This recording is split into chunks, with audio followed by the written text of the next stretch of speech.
All right, we live.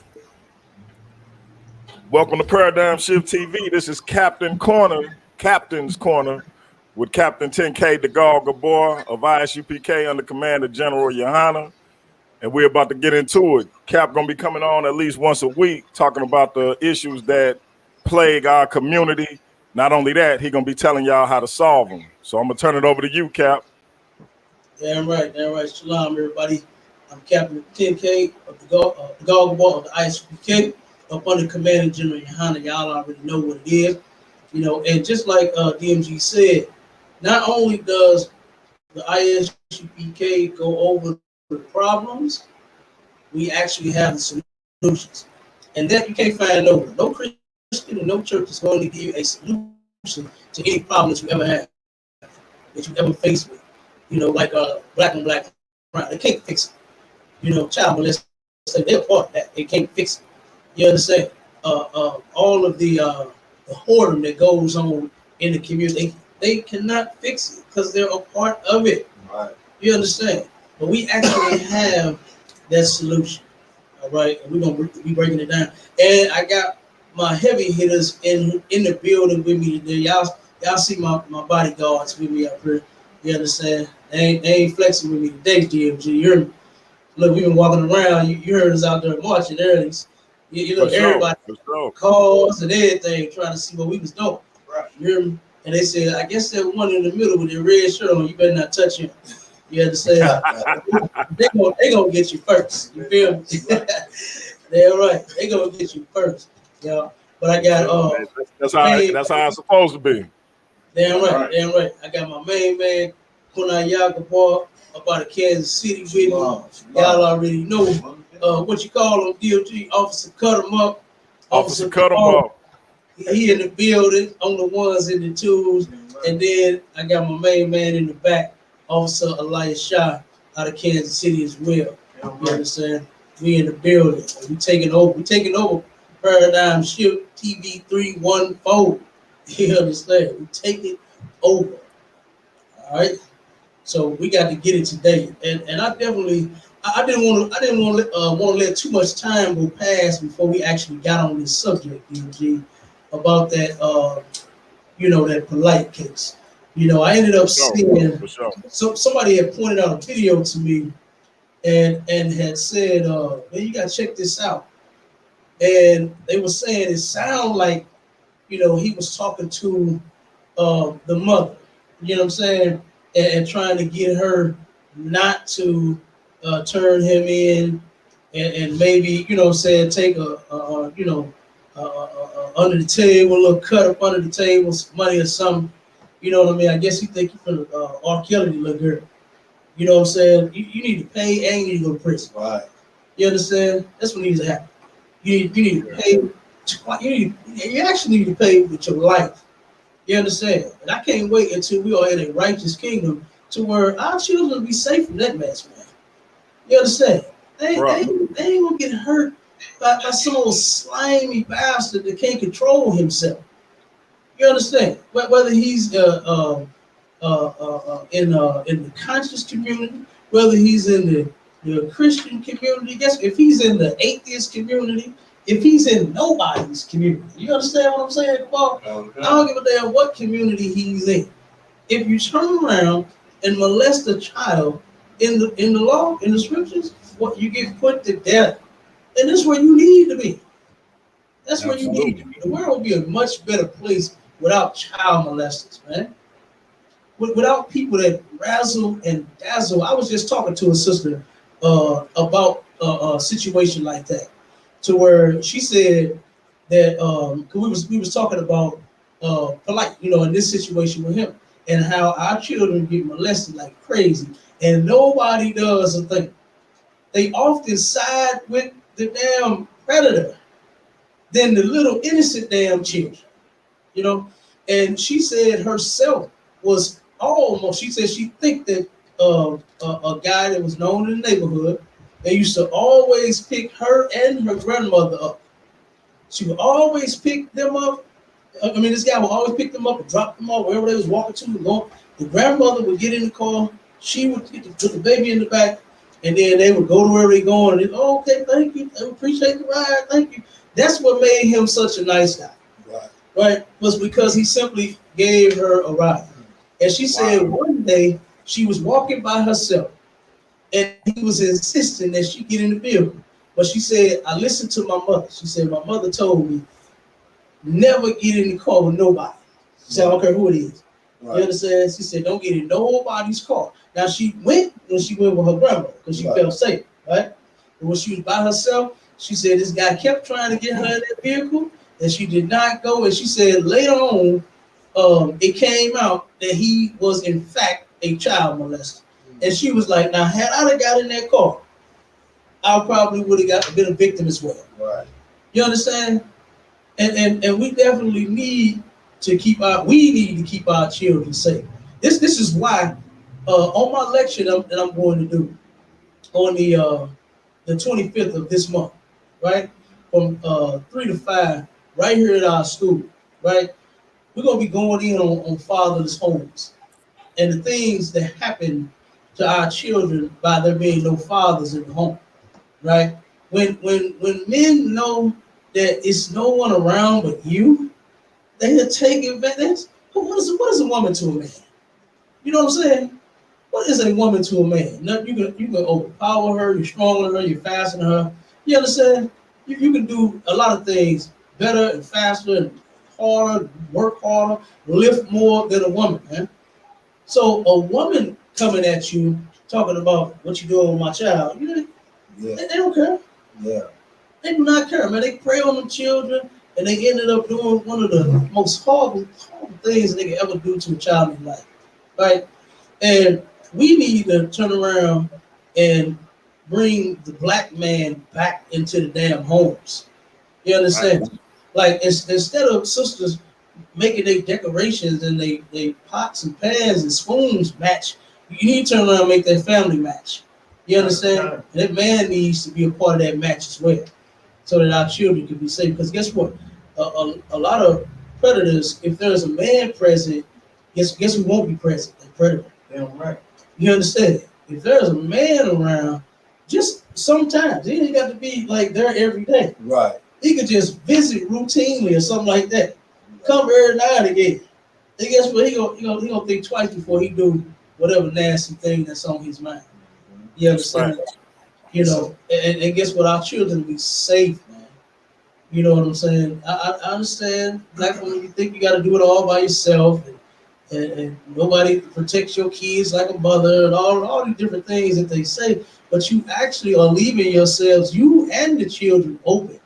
Right. You understand? You are actually leaving you and the children open. They know you're not as big and as bad and as rough and as tough as you say that you are. You know what I'm saying? Let the black woman tell it, boy, she the biggest, baddest killer in the, you understand? That's a lot if I could. Go ahead.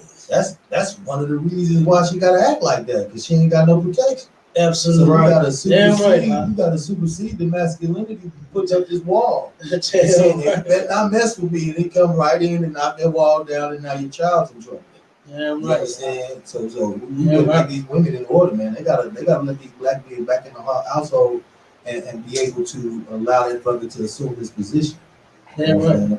Yeah, right. So like this, sir. Go ahead, mighty man.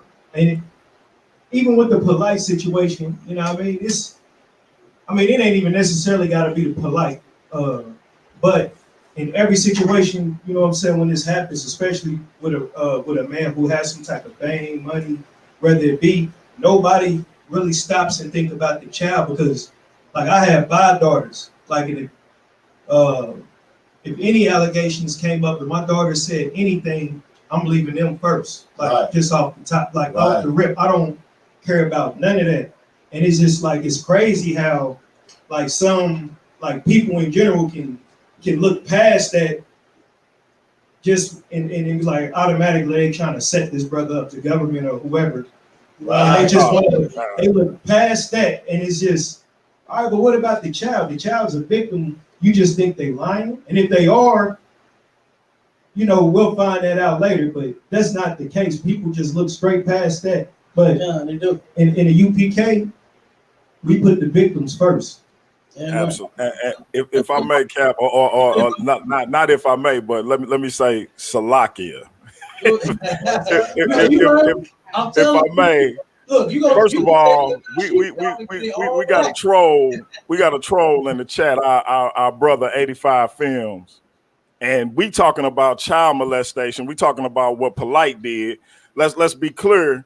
It ain't no question on whether this young lady lying because this man's semen was on her, and they matched his semen to her. But we talking about molestation, and this man asking questions about horse and what do God mean and all this bullshit. We talking about molestation.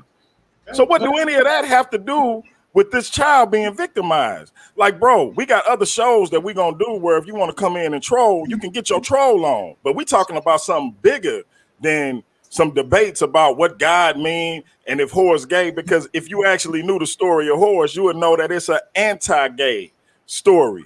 Because if being gay was okay, then whores wouldn't have been able to sit on the crown. But I mean, sit on the throne, but you don't know what you're talking about. So you asking dumb questions. You asking my brothers, what do God mean? As if that's relevant to us talking about what happened to this young lady. Like, we got other shows for you to come on and do that, bro. But this ain't it. What we doing? And DMG, and that's the thing that we are talking about. To where we don't take this seriously. Right. You trying to sweep it under the rug. We don't take this seriously, man. Yeah. The victimization of our children, that is serious, man. I'm calm, King. You ain't got to tell me to calm down. I'm calm. I can turn up without being upset. If I wasn't calm, I'll tell you to pull up. I'm calm. What'd you say, DOG? You calm, huh? Yeah, he talking about calm down, like I'm hot. I ain't hot, bro. I ain't curse you out. I ain't tell you to meet me. Right. I said you was my brother. You still my brother. You just trolling. Yeah, you just. That's all. I ain't mad at you. I ain't kicked you out the chat. You still my man. Right. You just being an idiot. You understand? And you need to focus, man. You understand? Because this is something serious. This has been being swept under the rug for far too long, man. This is why it keeps happening. Like I said, 1 out of every 3 black girls get molested, and 1 out of 6 of black boys get molested. That's far too high. That's far too high. Go ahead, brother. That's a lot. The numbers are actually worse than that because only 47% of those who are abused even reported. Right. So you can approximate double that. So about 1 in every 1.5 girls has been molested or touched in some way, and 1 out of every 3 boys has been abused in some way, shape, or form. Like this is serious and sick, and he's up here arguing definitions. Like it's a lot. This is a real problem. It is. It's a lot. Yeah, like y'all know we gonna do a show where we up for that topic. Yeah. This is the last time I'm even mention it. Like, bro, I got love for you. You support the channel. I ain't mad at you. So when you say calm down, don't think I'm upset. I'm not nowhere near upset. I ain't cursing you out. None of that. I got love for you. You my brother. All of that. But we talking about a serious issue that's been going on in our community. I'm talking to my wife and my mother-in-law, my mother, and they talking about situations that then occurred in their families, in our family. And it's like, bro, this ain't no new phenomenon. This shit been happening to us within our families because 9 times out of 10, it's somebody we know. It's a friend of the family. Right. Girl I knew told me her mother was best friends with a dude. They worked at Ameren UE. For those who are in St. Louis, you familiar with that company. They would go out, come home. They went out one night, come home, her mother drunk. He puts her mother in the bed. This particular night, she like 13 years old. Her body filling out. She damn near my height. Cap, you know I'm what, 6'2"? She my height, thick. She using the bathroom. He comes in the bathroom with her, molest her right there, come in her mouth. Next thing you know, he give her $500. You know, they making good money at Ameren UE. He give her $500. Why don't you go to the mall, get you something nice? This happens all the way up to she graduated high school. She never told nobody. She said I was the first person she told. Had another sister. She tells me she spent the night over her friend's house. Her brother sneaking in the room. He works his way up to it. He doing things with his fingers. Then he started doing things with his mouth. Next thing you know, he penetrating her. And he did that for years and years until it became normal to her. She was in elementary school when it started. This shit been happening a long time. This is some predatory shit that gotta stop. So while we gonna debate these issues that my man 85 Films talking about, this ain't the show for it. Right. Yeah, right. Because you know I get on any show anytime and debate whatever religion, whatever topic, whatever they want to talk about. But this one, you need to be bringing your mind, you understand, to this one, so we can all figure out how we're gonna put a stop to this. Right. You understand? Not no silly questions. You understand? Not no silly questions, man. This is serious. And like you said, DMG, this ain't nothing that just started. This ain't nothing that just started happening in the last 5 years. This has been going on for a very long time. And it has to stop. And you are absolutely correct. It's always somebody close. Right. It's always somebody close. You understand? I know so many sisters, man, that ain't got molested. You understand? It's ridiculous. You understand? I didn't all the way grow up with this sister, but you know, we was around about the same age. You understand? I call myself like her. You know what I mean? Beautiful little sister, man, had a baby at a young age. I think she was 14 when she had the baby. You know what I mean? Come to find out that, you know, everybody talking about her, that she just a little freak and a little hood rat, but everybody didn't know that she had got molested by her damn mother's husband. You understand? And that he got her pregnant at the age of 14. You understand? So this stuff right here, this kind of stuff needs to stop. And that was years ago when I was a teenager. This is when I was a teenager when this happened. You understand? When I first found out about this story. You know, I know another little sister, you know, 11 years old, man. You understand? She had got molested by her teacher. She told me, she said, nobody believes me. I had the opportunity to talk with this little sister. You understand? And she said, nobody believes me. You know, that her teacher, when she was 6 years old, man, molested her in class. You understand? And she said she went to the principal and told him. She never told her family until recently. Right now that she done turned around and become promiscuous, you understand? Because that's what happens. The child gets the demons, and a child don't know. They supposed to be protected. You understand? They don't know how to deal with what just happened to them, so they going every which way. Their thoughts is all over the place. Mm-hmm. You understand? And she turned around and took to the internet and started selling herself on the internet. 11-year-old girl, man. 11 years old, and she told me that her family had told. She said, I told them what had asked her, why are you doing this? What is wrong with you? And she said she told them what happened when she was 6 years old in her class. And you know what her family told her? They said, look, girl, you lying. Ain't nobody did nothing to you. You just a hoe. That's what they told her. Ain't no 11-year-old girl just out doing this, man. Right. Come on. You understand?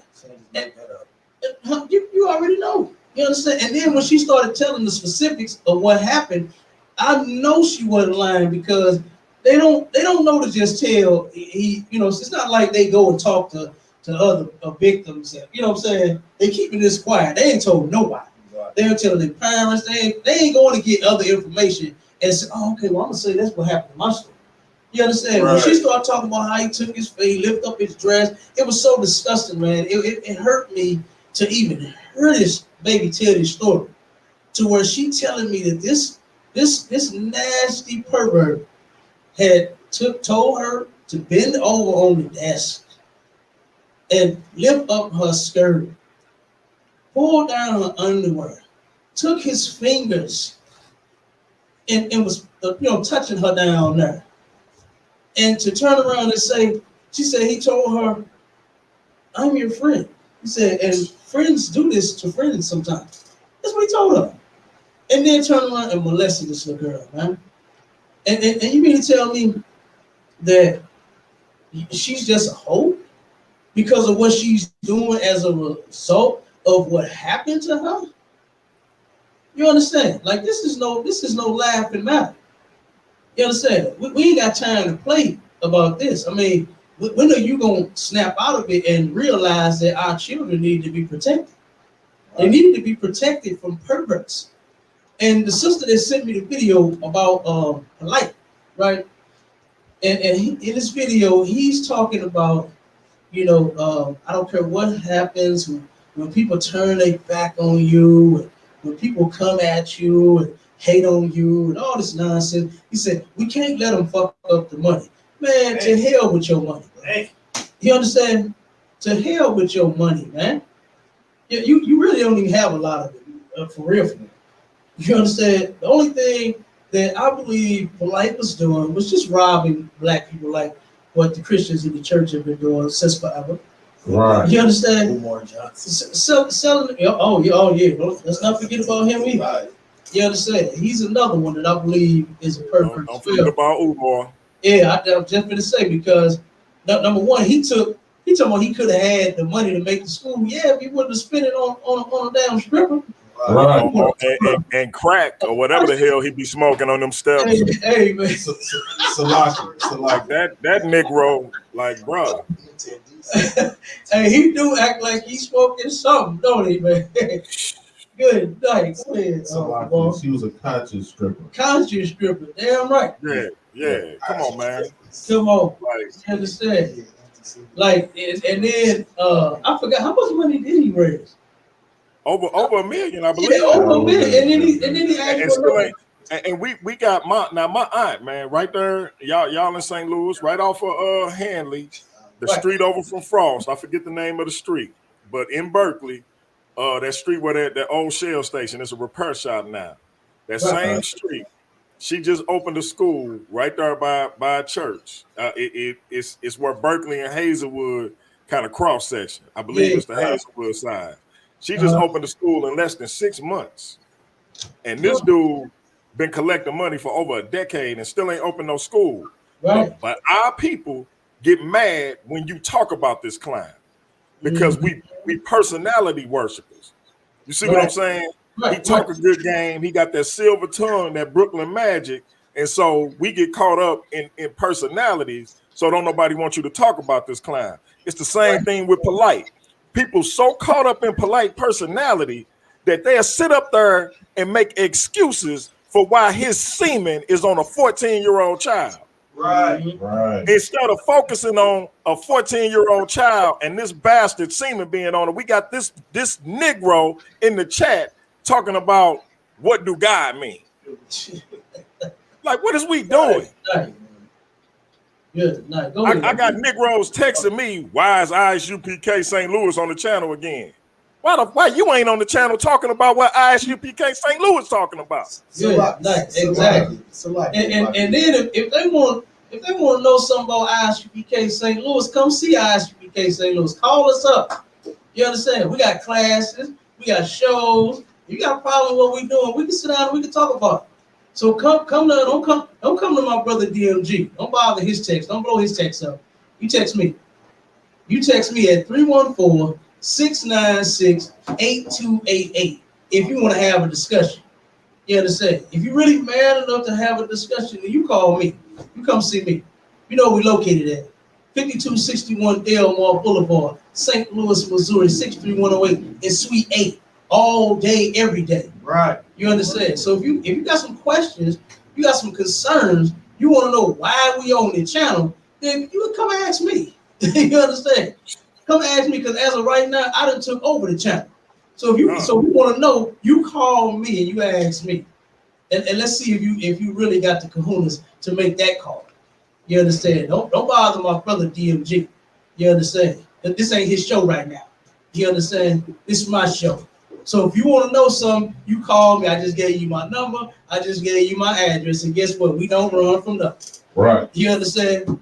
We don't run from nothing. So if you want to have a discussion, brother, call whoever you are out there. You understand? Because I know you're a coward doing stuff in chats and on text. You understand? Because me, I would have asked for the link to jump in on the line. You understand? That's what I would have did. You understand? I would have went to the building. Exactly. Exactly. Go ahead, brother. But I think this is the problem with these brothers in the chat, is that they're used to these fake Israelite groups and Christian groups that come out here and want to crack the Bible open and want to debate about this and that, and they've never seen the actual home of the truth, who don't just crack open the Bible, but they actually live it and also give the people the solutions they need to fix themselves. Right. So brother is here trying to debate something that has nothing to do with the context of the situation or the debate, or the discussion. Right. So right now, what we're talking about is solutions. We ain't talking about your dogma that you want to bring up. We ain't talking about what you thought you knew when you opened the Bible, what you thought you read. What we're talking about is the fixing of the damage and oppression of our people, man. Yeah, right. You understand? And when you brothers, and one day when you brothers wake up and realize that something must be done, well, of course, by then we'll be to swoop the globe. We'll be to wrap the globe 3-4 times before you wake up. You understand? You sitting right here looking at these men and wondering why they're so consistent. That's what you was wondering. Not why they on the why they on the channel. You wondering how they still able to do it. Right. You understand? Like, how can they do what they did? They did Hebrew Academy. The brother was here. The brother was there, and he's still ready to deal with the issues in your own home. Man. You understand? You brothers ain't willing to do that, man. So I just suggest this: leave the work to the real men of the Lord. See, here, the source of the problem is one simple thing: these people aren't cowards, right? Because here's what ends up happening, right? If you weren't a coward and you had an issue with what another man said, you come and sit and discuss that with that man. In fact, I had an issue with what the ISUPK taught, what the ISUPK said. And guess what I did? I found the school.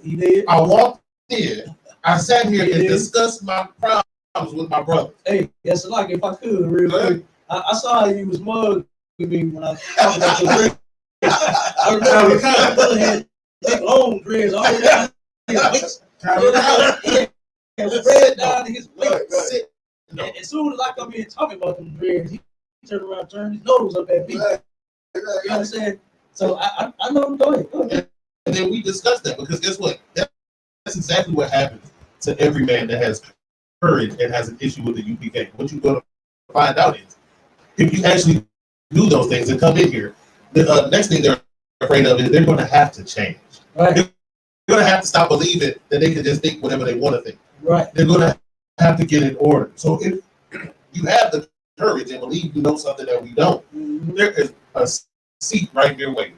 And if you're not in this city, there's one in your city. And we waiting on you right there too. Yeah, right. And then just to add to what I just said, that wasn't a joke. He did that for real. You know what I'm saying? But he had an attitude when I was going in on his bumbleclaw dreads. You understand? But he turned around and he came back like a goddamn man. Right. Like most of you don't. You understand? Until he got the full understanding. And then I can see that brother losing that attitude, you understand, every day until he turned around and came and finally cut all them goddamn dreads off. Get that nigga a hand too. Right. You understand? He turned around, he put his attitude in his pocket. And then he said, you know what, I think they're right. I think what they're saying is right. And he cut them off himself. Came in one day with the dreads cut off.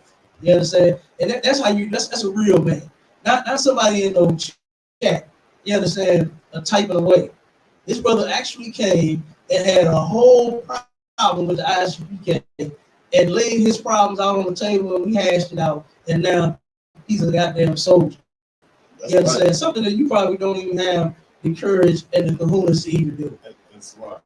Go ahead. It is because at that point, but then and now, I realized my people getting out of the situation that they find themselves in is more important than my feelings or my pride. My hair, me sitting on my hair, was irrelevant to the entire situation and topic we're talking about right now.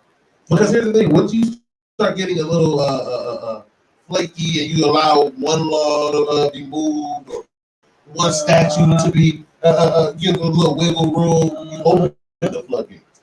And these rapists are allowed to roam freely in our community, and nobody does anything for generations. Right? And generations has been, don't take them around that uncle. But ain't nobody ever did nothing. Right. Ain't nobody ever put a stop to it. Right. So that's what we need to. That's why we need things like the UPK, because our community needs that one structure that will regulate everything and everyone in it. You can't come up with your own moral code. We see what happens when our people try to make up their own moral code, right? Their own laws and how we deal with the situation, right? It don't work. We've tried for hundreds of years and it don't work. This works. Yeah, right. Follow these law, statutes, and commandments work. Yeah, right. Yeah, right. It's a lot. Yes, sir. If I may, roll off what the brother DMG said, he was going hard on the brother in the chat. And I ain't saying the brother in the chat is displaying this behavior or anything, but this issue with the little girl polite and any child, it is very serious. Yeah, right. And it should be taken serious at all times. It's time to do, talk about breakdowns of words and such. But I wanted to say that, we should start marking these other men. We need to start marking, the men who and women, men and women alike, when they justify the behavior, and they find excuses, they should be marked out the gate. They should be marked out the gate. Like that's not normal when these type of cases to come up, and automatically in your mind it's well, something's wrong with the child, or it's the system, or they trying to set him up. Because I feel like, and you can correct me if I'm wrong, Cap, but I feel like that it's some type of justification for that behavior, that when you think like that, it's something that you agree with in a sense. So you're right. And I was just going to say that's basically what it is. Now for like same thing with like R. Kelly, right? The first time when he got busted, right, when he urinated all over the damn building, you understand? And then supposedly there was a couple others after that, and he settled and gave them all money. Right. He claimed his lawyer advised him to do that. You understand? Which I don't believe, because if I'm innocent, I'm not doing a goddamn thing. Right. You just, if you just gonna put me in prison and take my money, you understand? Then that would be one thing. Right. But I'm not gonna sit back and make any deals with you. Right. You understand? Like Michael Jackson, I would never, to him to keep saying, but I didn't do these things. I would never have given no little white boy no amount of money. Right. If I didn't do it, I'm not paying you. Right. Simple as that. And we would have to go all the way to court. I'm gonna fight until I can't fight no more, until they just over and say, you know what, you're guilty, we're putting you in prison, and you're gonna pay $1 million. Like, that's gonna be it. But I'm going to proclaim my innocence because I know that I didn't do it. Right. I would never do such a thing. So why would I turn around and just, how they do it, brothers, man, jail, we won't go home. You understand? On that movie, that was real. Okay? Yeah, not saying the movie was actually a real movie, but they do that to us. Right. You understand? And guess what? Commander Johanna ain't raising those 60s, so we just want to go home so fast. That's right. You understand? So we just gonna say, okay, all right, I did it, man. What do I say? So I can get out of here. No. We're not doing that. You understand? We're not doing that at all. What's that word? No, I said we have integrity in the ISUPK. You got that right. Go ahead. Right. We see what happens when you put a prophet in prison. Come on, man. Everybody gets shit free. Hey, you feel me? Look here. I'm telling you, but look, like I said, with that case with R. Kelly, with him saying that it was his lawyers that told him to do that, I don't believe that for one bit. With this second case, with all of the horrible things that those little girls had to say about this guy, I don't believe that they were lying. You understand? And when you brought that out, Elijah, that's true, but we need to stop saying that our girls and our children, even the boys, You understand? When they tell you, you stop saying that they're lying. Check into it. You understand? This is why a man needs to be present. Because guess what? These women, some have, now there was one sister, I don't know if you remember this, DMG, a couple years back, it was a sister down at Matthew Dickey's Boys Club that the coach had molested her son in the I believe he was playing basketball, football, one of them. And she turned around and went up there with a goddamn bat and beat his ass. You know what I'm saying? She heard that man did that to her son, and she went and took a bat to his damn head. With no hesitation. And I ain't mad at the sister. I ain't mad at all. You understand? Because she did like what she felt she could do to protect her damn child. Was to try Only to thing I'm mad at is that there was no men that went instead of her. And come on, Right. And speaking of that, I know a case where a sister, another child was, I believe she was 13, right? She off with some cat that she met on the internet. That's something else that we need to knock off too, with our children being online with all these damn adults and all these perverts. You understand? She online doing whatever she doing, and she hook up with some pervert telling her he in the army and he retired and all this and all that. And they went and found her. She ran off with the guy, right? And of course the guy molested her. And then she they went and found her, and it was her cousin that goes fight, right? Female. And that's the first thing I was saying was why didn't she round up her cousins? You understand? Why didn't she call her uncles and take some men with her to go? If you want to go along, that's fine. You can sit in the car. You understand? Just like them brothers, man. Find me that video. I'm gonna play that. To where them brothers here, you remember that, DMG? About a month or two ago? To where it was two Africans trying to kidnap some little girls in the hood. Yep. And them brothers stopped them and beat their ass. They ain't gonna do a good enough job for me. You understand? They ain't doing a good enough job, but they did stop them. You understand? They had the courage to stop them from kidnapping and raping and molesting one of their little sisters.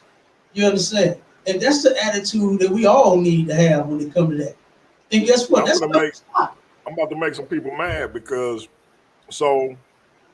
my daughter, when she was in college, these cats, they was trying to date her friend, and they telling they got mad because her friend wasn't trying to, give up the goods within 2 days of knowing their ass. Mm-hmm. So one was from Nigeria, one was from Ghana. Mm-hmm. They end up calling, like they assaulted her friend, and so my daughter and the other friends jumped in and like, no, you ain't finna do her like that because they at a house party. Right. Well, they calling them female dogs, but here's the kicker, because men in general might say something like that when they can't get their way, but this the thing. Right. They start saying y'all ain't nothing but some cotton pickers anyway. We ain't want y'all this and this and this and this, and I'm like, wait a minute. I say, so this wouldn't know dude got rejected, got mad, and went off. He didn't call you a cotton picker because he over there, he from over there, and you all from over here. You see what I'm saying? And so I'm like, so my daughter called me. Of course, she upset because she like, Daddy, I thought you said these was our people. Why he calling me a cotton picker? I gotta try to comfort my child. She like a soft. I think she was a sophomore. No, she was a junior at the time. She was almost done. And I'm trying to explain this shit away, but I can't, because and that brings up a whole different topic that of course me and you didn't talk about before. But this, and so he come to bring it full circle. These same cats, they get suspended, come back, they end up moving off of campus, come back and try to kidnap her friend. Them and a group, it was like a group of 6 of them. Yeah. And I'm like, damn, so me, the girl father, the other girl's stepfather, who was a white dude and a cop, end up having to go up there and take care of things. You know what I'm saying? Because these jokers then straight tried to kidnap this girl. And if they would have tried to kidnap her, our daughters would have been next. Right. Absolutely. You know, I'm like, damn. But men gotta be willing to step up and handle their fucking business when it come to their kids. Right. But hey, Cal, I want you to talk about something that me and you discussed though, with regards to how men having more than one wife and the taboo that Europeanism or Eurocentrism has put on that, and how that has affected our homes. Because as I told you the story of my mother and my father, I got a brother who's with my stepmother, but me and him a year apart. We both will be, I turned 45 next month, he turned 44, but we got different mothers. It caused a lot of confusion because the fact that we had different mothers caused beef between the two women and my father. But this is my position. Had my father been taught that it's okay for you to have more than one woman, as a matter of fact, because you had sex with both of them, my G, you responsible for them. You married to them, Doc. Had he been taught that, and had they been taught that, wouldn't have been no beef. So wouldn't have been no period when my mother started tripping because her heart broke and everybody telling her he should have chose you as opposed to being able to have both of them.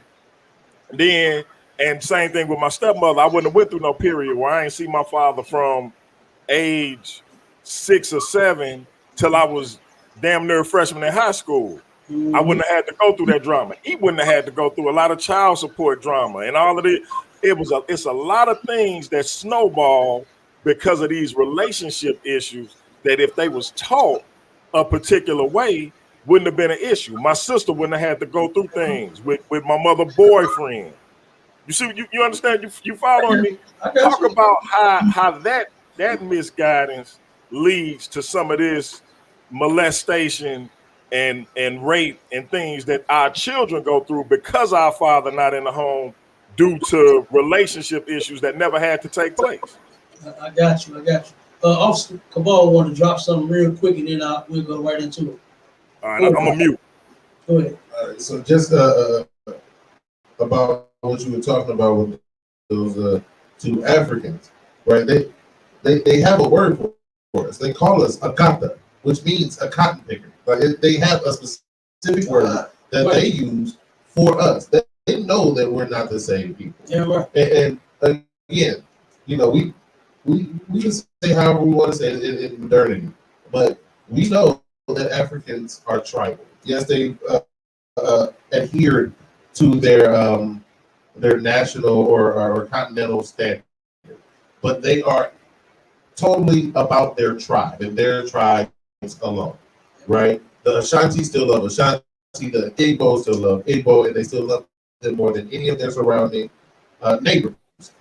So we're simply saying that we're a different tribe. We're from a different tribe than they are in the same area, but different tribes than they are, and they know that we're different people. They know that they sold those akatas, those cotton pickers, over in the slavery, and that's why they treat us different, because we're from different tribes. Same geographical location, but different tribes. Right, absolutely. And that's the thing that we're gonna have to start getting through. You know what I'm saying?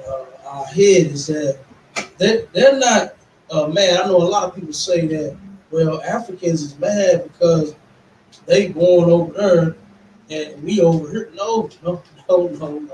And no, they don't hate you because of that. It's not like we just got it going on so bad here in America. You understand? We in hell. When you start talking about all of the problems that exist with us, no, we're not living fat off the hog. You know what I mean? We're not kicking it up. You know what I'm saying? Like what black folks like to make it look like. You understand? We make it look good. But we suffering over here. You understand? So, and then to get off into what you was talking about as far as being taught the truth. The truth, the scripture says that the truth shall make you free, right? Right. And the truth will make you free from sin. If our sisters, like you said your mother and your stepmother, right? If they had been taught the truth, then guess what? They may have been jealous, right? It's in a woman's nature. You understand? And they got that for children. When they are born, they jealous. Okay? It's something about, you know, if you have another baby, you know what I'm saying? The sons be all right. You know what I'm saying? My sons in school when I brought other babies home. But them little girls, they be like, You know what I'm saying? Crying and mad and upset. You know what I'm saying? And check it out. You turn around and I'm gonna use my daughters for instance. I got 6 girls. And my two youngest, man, they used to have a competition. You understand? They would always wake up first thing in the morning. One got to hug me more than the other one. Then here come the other one to hug me more than she just did. Then this one got to hug me more than she did again. You know what I'm saying? Then this one give me 2 kisses. That one give me 6. Then this one give me 10. You know what I'm saying? It was full on competition, man. Our sisters, they got that natural from birth. They are jealous. Okay, but had they been taught the truth, your mother and your stepmother, then they would have been free from sin. They would not have broken up their homes. They would not have divorced their father. When it was on, because we like to say, well, I was never married. You know what I'm saying? Because you didn't go and get the white man's paper. Right? So because of that, they say, well, I ain't never been married, but you had sex with a lot of people. You understand? And sex is marriage. And marriage is forever. So when you turn around, and if your mother, she could have been just as jealous, you understand? And the stepmother could have been jealous, but they would have known never to leave your husband. You understand? Jealous and all. Matter of fact, just do more for the man. Do like my daughters. Kiss your daddy. You understand? I'm talking about your father. You understand? Right. I ain't talking about nothing sick. I'm talking about your father. And is kiss your daddy more than the other one do. You understand? That one kiss daddy 20 times, you go kiss her 60 times. You see what I'm saying? If that one cooked chicken good, you learn how to make chicken better. You understand? But don't leave the man because he's actually within his God-given right to have as many women as he pleases. You understand? And what man you know don't want more than one woman?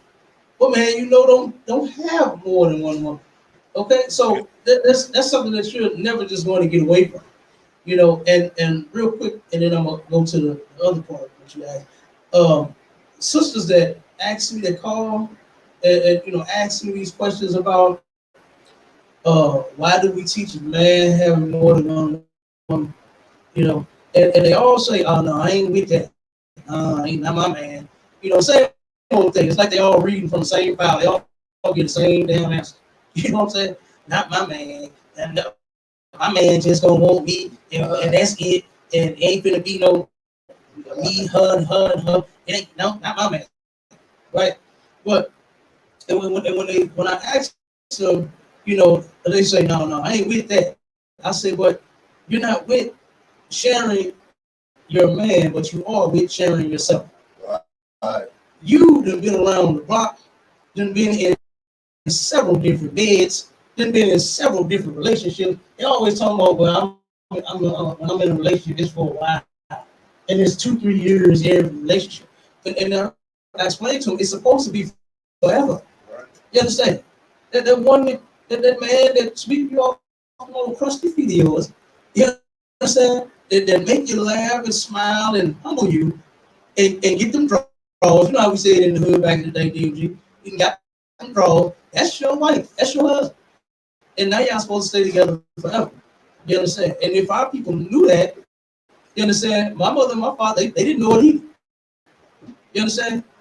My mother turned around, left my daddy, you understand? After she couldn't take all the other women that he had, she left him too. You understand? And went and found her somebody else. So like I said, that's almost a story in every broken damn household. You understand? Go ahead, brother. Along with what Captain said, and you'll find that this is the problem, overarching, not just with this, right? With everything. we trying to fit shoes that don't fit us. We trying to put our foot in our oppressor's shoes. We trying to put our foot in African shoes. We trying to put our foot in everybody else's shoes but our own. Right? We need to go and walk as we're supposed to walk. We're supposed to be in our culture. Our culture is the only thing that the molestation does not exist in our culture. Because guess what happens to a child molester? Off with their head. Right. Guess what happens to a rapist? You bring them out in the middle of town and everybody breaks them to death. Right. This is not. It's not something that you're gonna go away for a couple of years and come back and no, we don't allow that, right? And we need to return to our culture and our way of life. And until we do that, we're going to keep finding ourselves in these situations. This is why we beg and plead for our brothers and sisters. Look, come on in here and learn these laws, statutes, and commandments. These laws, statutes, and commandments keep our houses together. Like, yes, in other cultures, you see those men who they only want one woman. A Black, Hispanic, and Native American man has never wanted one woman in the history of niggatry. Okay, since niggas been niggas, we've always wanted more than one woman, and that's how. And the way the Most High has set up our system, like that works for us. Don't get it wrong. Not every man has more than one woman. Not every man wants one. But as far as us as a culture, that's what we do. Right. And as long as we keep trying to fit into everybody else's culture and everybody else's society, we're going to keep finding our children are going to take the damage for it. You know what I mean? We're going to keep finding that we as a people are going to suffer just by trying to fit in with everybody else. So, yeah, absolutely. You understand? That's not good. Well, my section to see what you test. Hey, Cap. Yeah, go ahead, brother. So I know this is a bit off of what we've been talking about, but the brother MVP Chris Harris wanted to jump on and ask you a couple of questions, if you don't mind. All right, no sweat. I just wanted to address the second part that you had asked about if our families would stay together. Yeah, no doubt. And how that absence of the father being in the house due to those relationship issues leads to this other bullshit. I'm gonna send him the link, but I want you to keep building on that. Damn right. And you know something, General Hyman, he said this one time. He said that Black women believe that no good husband, no good baby daddy, baby's father, and turn around and get them a new boyfriend and they molest their kids. You understand? And that is the story. Like you say, Paul, nothing is just here like the city saying, two places. This is all over Black, Hispanic, Native Indian community, man. Everywhere we are, this is there. You know, our sisters are believing that they can turn around and they should deserve to be happy. So they leave the damn man to turn around and get with a pervert, get with a sexual diva. You understand? That's turning around and start looking at your children in a nasty, nasty way. You remember that story we brought out with the sister? It was two of them. One, we had a 14-year-old girl. No. She was, I think, 11 when it started, and 14 when she told. Her mother's boyfriend, husband, whatever you want to call him, you understand, had turned around and started molesting the little girl for some ice cream. I asked her, did she want some damn ice cream? And in exchange for the ice cream, this nasty freak turned around and forced himself on that child. And had been doing so until this little girl got the courage to tell on him. She was 14. You understand? This little girl was 14 when she came up and told, this is what he been doing to me for some goddamn ice cream. Right. You understand? And that is so sick, so disgusting. Then we had another story that we brought out to where this sister, she was young, about the same age. About the same age. And she had even told her mother. And the mother did nothing about it. She knew that this man was molesting her child. And she did absolutely nothing about it, you know? And this was not her child's father either, okay? And this is what you have to know and understand, is you gotta stop breaking up your home. Right. I know you think he's a dog because he loves more than one woman. Ain't that what they say? Right. Yeah, he's a dog. You understand? But he's not, okay? He wants you and he wants her too. And he's within his God-given right. And don't turn around and destroy your children all because you say hurt. Ain't that what they say? He hurt me. You understand? Yeah, I know you don't like the fact that he has other women. I understand that. But don't turn around. Think about somebody other than yourself. Right. No, when you research this, that this happens damn near on a everyday basis, to where you wake up with your child's father and then you get with a goddamn pedophile. Think about the kids and say, you know what, well, maybe I should stay with him because he's not molested. He got 2-3 other women, but at least he's not harming the children. That's why. Go ahead. But that there is a part of our culture. It's doing what we're supposed to do because we vowed to do. You know what I mean? Once we lay down together, we vowed to be together until one of us dies. Right? We're in this society and we want to be like our oppressor who changes their mind every 2 seconds. Right. And we go, we gonna make up the rules as we go. Right. We were just talking about King Henry VIII. He started a whole church because the Catholics wouldn't let him divorce his 4th wife. Right. Like they just make up the rules as they go, and we keep following them, and then wonder why we're so screwed in the end. Right? We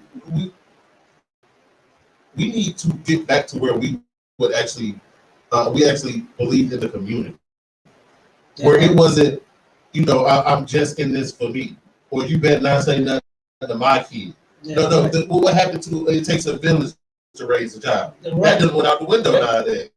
Go. Right? And guess what? That's why you don't believe the child when they said that they been touched, because nobody's watching it.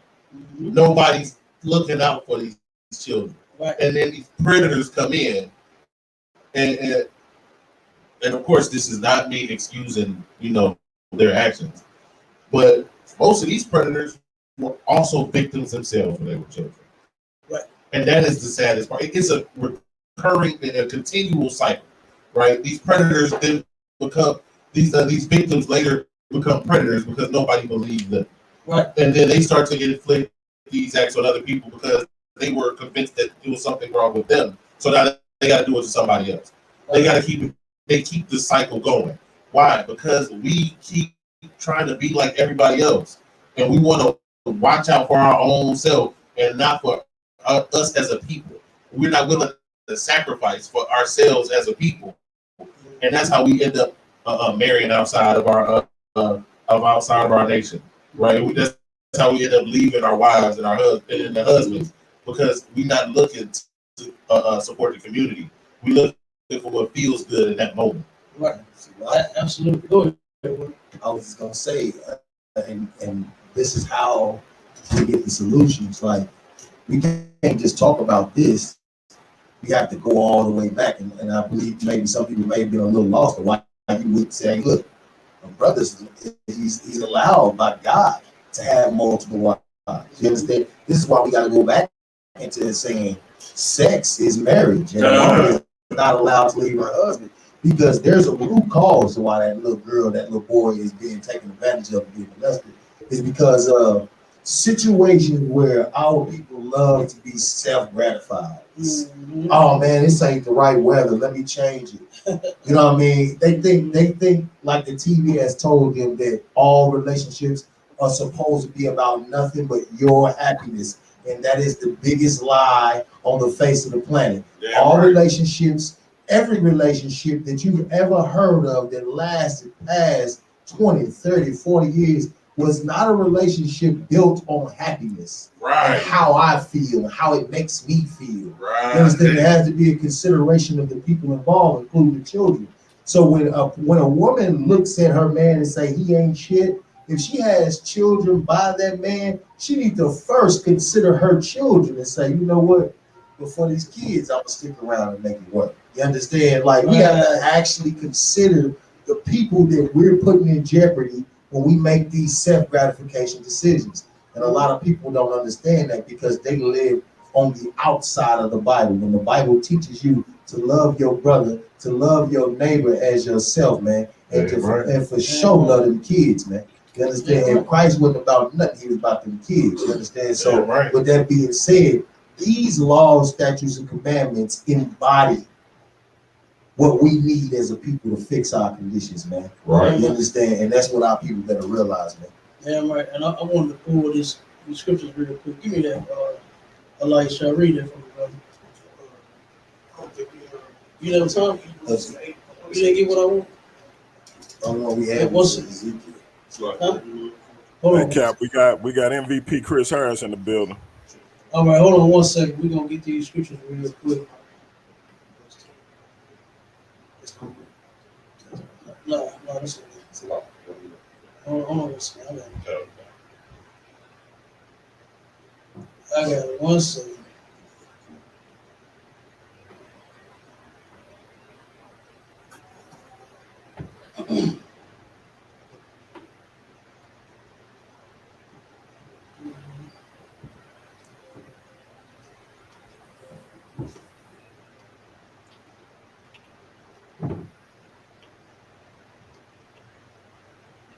You can go to, let me see, Jeremiah 6:16. Give me that one. Somebody give me that.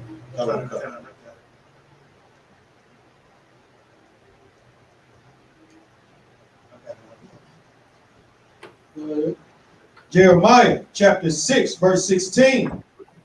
Thus said the Lord, stand ye in the ways and see, and as for the old paths, where is the good way? And walk therein. And do what? Walk therein. What is that good way? And walk therein. These laws, statutes, and commandments is the way that we're supposed to be walking. You understand? And like what you were saying, DMG, is if our people had known the truth from the gate, a lot of things would not have happened. Like you said, you would not have had that absent father for however long you did. You would not have had mute your mic, Chris. You got some background noise going on, brother.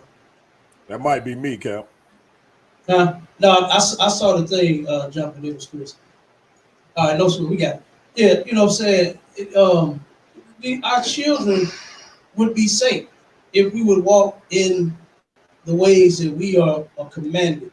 You understand? And I got several other scriptures, but I know the brother wanna ask this question. But like I said, that's the thing that we are supposed to be doing. You understand? Is walking in the ways that the Most High gave us to walk in, not in our own ways, not in how we feel, not in how we want to do it. You understand? Not in how we think is right for us. When you see following yourself goes wrong every single time. That's right. It goes wrong every single time. You can look back in the records in the Bible. You can look back in your family trees and your close family members and relatives and all of that, and you will see that our family, when they do it the way that they want to do it, then guess what? It all goes wrong. You understand? So, like I said, walking in the Most High ways, meaning keeping His laws, statutes, and commandments, it will help fix all of that. You understand? Right. It will fix the child molestation problem, because guess what? Negroes would know that it is laws against molesting children, and they would never do it. Because like Gabar said, it's off with your head. You understand? A rapist, it's off with your head. Not no lock you up and then make you sign some dumbass list when you get out. You understand? You don't even need to be around at all. Right. You understand? And then when you turn around and when you stop divorcing your husband or your wife, either one, you understand? Because Christ said never to divorce. Only get One reason for a man to divorce his woman, which is if she cheat on you, and the woman gets no reason at all. You know, a lot of women like to bring up, oh, what if he beating on you? Half the time, most women statistically beat on the damn man. They jump up in the man face first, and you can go and find these statistics that they will. Who do you think you're talking to? You know my dad. You know what I'm saying? Run off with that big old mouth, push you. You ever seen a black woman mush a Negro? Oh, God. Like this big old giant. You know, so you take a nigga like DMG size and mush him. You know what I'm saying? I'm a whole man, and I wouldn't just do another man like that. Right. You understand? Even though I done knocked niggas out before, but I still wouldn't just walk up on somebody and just mush them in their damn face when I got a problem. Right. You understand? We don't do that. You understand? But sisters, because they emotional and because they in their feelings, they'll be mush you all in your damn face. And then dare you to hit them. You understand? So like I said, but if we turn around and if we start walking in the ways that the Lord has commanded us to, you understand, then guess what? A lot of these problems that we face will not even be happening, man. You understand? But we definitely gonna continue that, DMG. You understand? Because you know that sex is marriage thing. I told you that's one thing, and I don't agree with a lot. But that thing right there, it touch a nerve because I see a lot of issues that in our community with regards to family that could be alleviated if we stop with this. You only can have one woman thing amongst our community like that. That to me, because to me it just ain't natural. But once again, we got our brother Chris Harrison. The brother been patient, and as I don't know who wrestling fans, but it was an old trope in wrestling. The announcer JR would say when Stone Cold music would hit, he'll say business about to pick up. So when The Rock was in the ring and Stone Cold music hit, they say business about to pick up. So with MVP Chris Harris being in the building and Cap being the man in the ring, I'm gonna say business about to pick up. So I'm gonna let Chris take over and I'm gonna mute my mic. All right, shalom, brothers. How are you guys doing? Shalom, brother. What's up? Shalom. Well, first thing I want to say is I know me and Cap, we've bumped heads before, and due to what happened in the past, I want to be the first to apologize for letting my ego get in the way and not my information. So if you can accept my apology, we can move forth. Yeah, I accept, brother. That's real big of you. Yeah. You understand? That was real big of you. So okay, no doubt. And we can proceed. Okay, no doubt. And any organization teaches that we win, I stand on the side of. But first, truth must be brought forth first. So the ISUPK, I do see some of the work you all do, such as with young black men getting out of jail, young brothers who lack guidance. I do see the work that's being put out here. So I do want to give you guys a shout out for that too. No doubt. All right. So moving forward, I want to talk to you guys about Deuteronomy, the 28th chapter. When I was an Israelite, this was one of the places where we would go to prove that we are, in fact, the people of this book. Would you agree with that, or would you not agree with that? I agree. I don't want to try and load the question, so I got you. Yeah, I got you. So you said this is where we go to prove that Blacks, Hispanics, and Native Indians are Israelites? Yes. Absolutely. And real quick before you continue, I don't know if he was in this debate, but me and my right hand man right here, Officer Punaya, we wasn't you in the Torah Knights group? Yes, I used to be with the Torah Knights. Yes. Yeah. Hey, we long time ago. We beat the brakes off the Torah Knights one long time ago. I mean, I probably you might have been in there. Nah, but I probably wasn't with him anymore. What was the debate about? This was a long time ago about Paul being a hypocrite. They were saying that Paul was teaching that you don't have to keep the law. Paul taught that you had to keep the law. Paul taught that. Right. In fact, he did. And at that time, the Torah Knights was saying that Paul was teaching the opposite. No, what actually what Paul was teaching, he was teaching the law of the flesh and the law of the law of the flesh and the law of the spirit, and he was just teaching that both of them go against each other. So where he said, "Should I keep the law?" Certainly not. He was speaking about the law of the flesh. You understand what I'm saying? And when he's speaking about the law of the flesh, he's speaking concerning their book. You know what I'm saying? So he's speaking concerning that and that only. It was a form of stoicism. Okay, but that's another discussion. I disagree with you on that, but we'll get to that. But go ahead. Let's get back to what I just had to remind you. You know what I'm saying, of that. Because I didn't know if you. I know you said when you were. Hey, Captain. Hey, Captain. It was no reminding because I wasn't there. Okay, I wasn't there. Okay, you might not have been with. It was a while ago. I wasn't with them, you know. So there's no reminding I wasn't there. Okay, I left the Torah Nights a long time ago. So I got you. It might not be you then, but it was the whole group. Let's say that. So that's no sweat. Fair enough. So when we read Deuteronomy, the 28th chapter, the understanding is Deuteronomy 28 and verse 68. Am I correct? Do you guys have your Bibles on you? Deuteronomy? Yeah, go ahead, bro. We listen.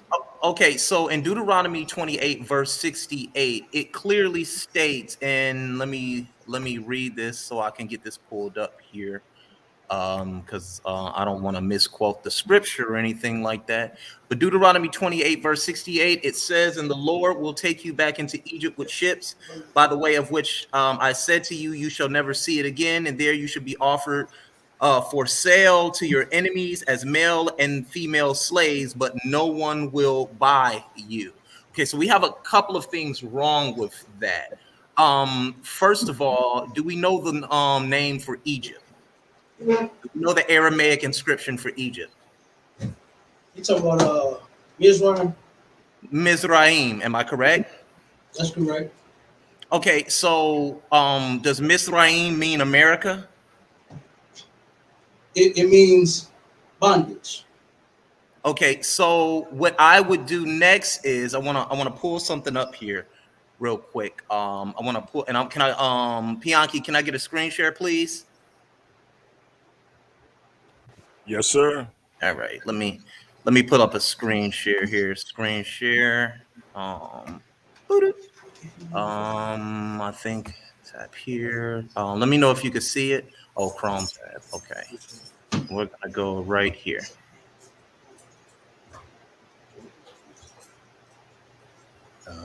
Okay, can it be seen? I don't see it yet. Yeah, I don't see it. Okay, let me get this up here. To the screen share. Oh, here it is. I gotta hit this. All right, can you see it now? Yep. Okay, so as we see, it says the outline of biblical usage, adjective, the inhabitants of native Egypt, a country at the northeastern section of Africa adjacent to Palestine and north of which the Nile flows. And it says right here, the Strong's definition would be H4693, Mitzrayim, i.e. Upper and Lower Egypt. So when we say Deuteronomy 28 verse 68 is speaking about a literal Egypt, America is not upper and lower. It's just America. And it tells you the proper context for that word that was given there, and which is Hebrew word 4693, which means upper and lower Egypt. Now, if you understand the geography of Egypt is separated into, I think it's, is it 7 or 8 cataracts, Pianki? Is it several or 8? But say that one more time. Egypt is separated between upper and lower Egypt. Am I correct? That's correct. Okay, so the definition is supporting a literal Egypt, not a figurative America, Captain. I was wondering if you wanted to talk about that, because you all use this to say that Negroes or Israelites went into America, and that's just not true. We did come to America as slaves. All right. Now, this is the thing. What you don't understand, and that was very scholastic what you just displayed, right? but it's just simply not the truth. Okay, now, what other record do you have of anyone going into slavery on a ship and going back to Egypt? What Simple. do you have of the Israelites going back to slavery on a ship? Because that's what that's talking about. Wait a minute, 1 second. When it says, "And the Lord shall bring thee into Egypt again with ships," this is not talking about literally, like what you said. This is saying the word means bondage. We were in Egypt as slaves under the Egyptians. When the Lord freed us, he said, if we disobey him, then we're going to go into bondage again, but this time you're going to go on a ship. Now, where are the records that the Israelites went back into Egypt on a ship and was a slave again? Okay. Are you asking me the question so I can answer it? Yes. Did you understand the question? Yes. Okay, go ahead. All right. I find that question. I'll answer that question because Josephus explains this quite well in his book. And the problem that I have with the question, it's a little bit loaded because the burden of proof, you're putting it on me now, which is fine. But when you put the burden of proof should not be on me, it should be on you to prove this. Go ahead. Were you trying to say something? Okay, hold on 1 second. If I could cut you off real quick. What my stance is this, right? When the scripture says, you said that returning to Egypt meant literally, right? No, I asked you. Wait, hold on, bro. Slow down. You just said in your explanation. Wait. You said in your explanation, you said that returning to Egypt means literally, right? I calmly said that in the book of Deuteronomy, the 28th chapter, the word Mitzrayim means upper and lower Egypt. Right. Okay. It does not mean the word for bondage is not there. Right. That's what you're saying, right? I got you.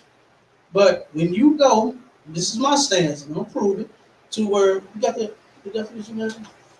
Which one you want to start? Give me each in Israel, so we can prove that. Did you want me to answer the question about where's the record? Hold on 1 second. Hold on, just give me 1 second. Okay. Now here's the thing that I'm saying here. You said that means the word Egypt. You said it don't mean bondage like what we say, right? You said it means upper and lower Egypt. So that would mean literally, right?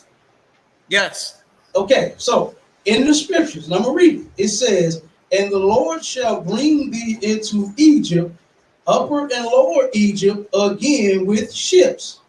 Mm-hmm. So if you're saying that means literally, then you're going to have to show in some records to where Israelites all went back into upper and lower Egypt into slavery again. Okay, fine. I can do that. Go ahead. Cool. Now, the first thing I want to do is when you're looking at the word mitz, because I want to continue to educate the audience as well as answer your question. When you look at the word Mitzrayim, Ayim, it defines the plurality of Egypt. So when you see the word Ayim, that means that denotes the word being plural in the Aramaic text. It's just like Goyim. Goy means what? It means one foreigner or a stranger, right? Goy. You know, like a what do you guys call them here? A convert, a goyim. You get what I'm saying? Goyim. That means nations. Right. Goy or goyim, it means nations, right? But when I say goyim, that denotes the plurality of nations. So when we look at Mitzrayim, we see a dual suffix here, meaning upper and lower Egypt. Here, I want to read this to you. The word Mitzrayim in the Hebrew dictionary, in Deuteronomy 28, verse 68, has a dual suffix, which defines the plurality of Egypt, meaning there is an upper and lower Egypt.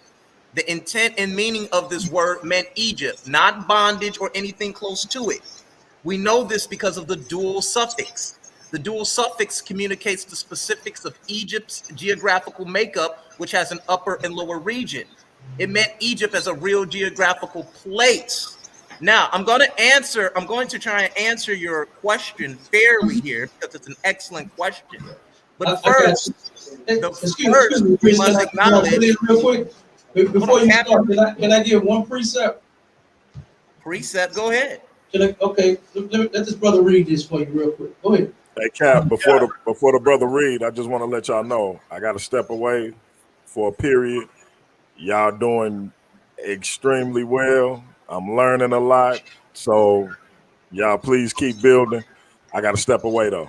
But keep going. You can't learn if you step away, DMG. Oh, well, you know, fortunately for me. I know you got stuff to handle, brother. I was just about to say, fortunately for me, it's my channel, so I can go back and look at it whenever I want to. I got you. Go ahead, man. But I'll be back. All right, no sweat. Yeah, and the water, Chris, for letting me, you know what I'm saying, get this precept out real quick. Go ahead, brother. Read it for me. Kind of, sir. Exodus chapter 13, verse 3. And Moses said unto the people, remember this day in which ye came out from Egypt. You came out from where? Egypt. Where? Egypt. Where? Egypt. Out of the house of bondage. The house of what? Bondage. Prayers. Bondage. Love. Bondage. Happiness. Bondage. Family. Bondage. Upper. Bondage. Lower. Bondage. The house of bondage, Chris. Keep going.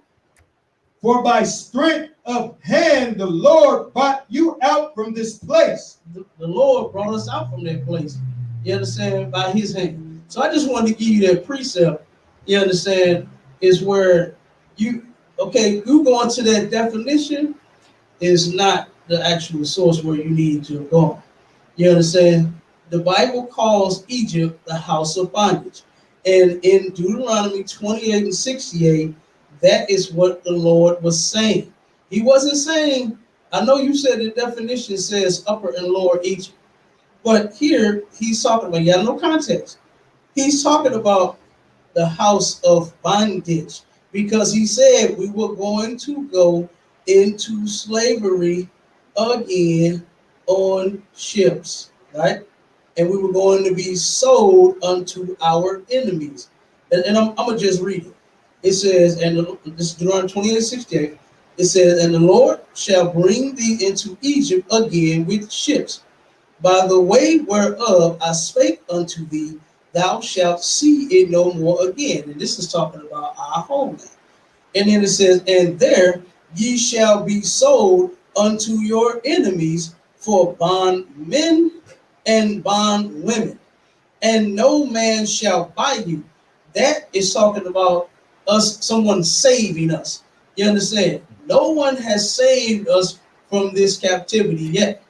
You understand? Because it don't mean buy, because it said we're going to get sold to our enemies. Somebody's going to buy us. Right. Somebody's going to pick up that tab and say, you know what, 35, 45, 49, sold right there. You understand? That's how they did us coming off from auction blocks. So when it's talking about no man shall buy you, that means no man shall save you. You understand? Go ahead, Bob. And then we're going to let the brother finish. Okay. Real quick. I was wondering, am I gonna respectfully? I just said, Chris, he gonna speak real quick, and then we're gonna give it back to you. I got you, brother. Hold on. Go ahead.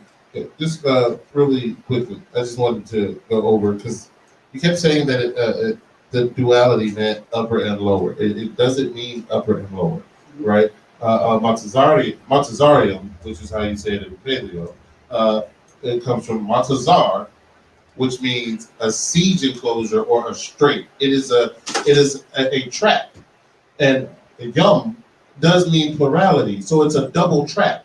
So when we say it's a house of bondage, its name literally means you're in a double trap. And again, we must remember that since this is biblical, The name for Egypt, or Matazariah, is from the Hebrew perspective. It is not from the perspective of those who live there and those who are native there. So we called them the double siege enclosure, the double straits, the double bondage. That is what we called them. So from the root, yes, in modernity, they've changed what the meaning means, but Matazar in the Hebrew is a strait or a siege enclosure. So yes, it's double, it's dual, and it's, with the yum or the yin, as it says in modern Hebrew. But Matazar is a siege enclosure. That's what it is. All right. Okay, Chris, you got it back. Go ahead, brother.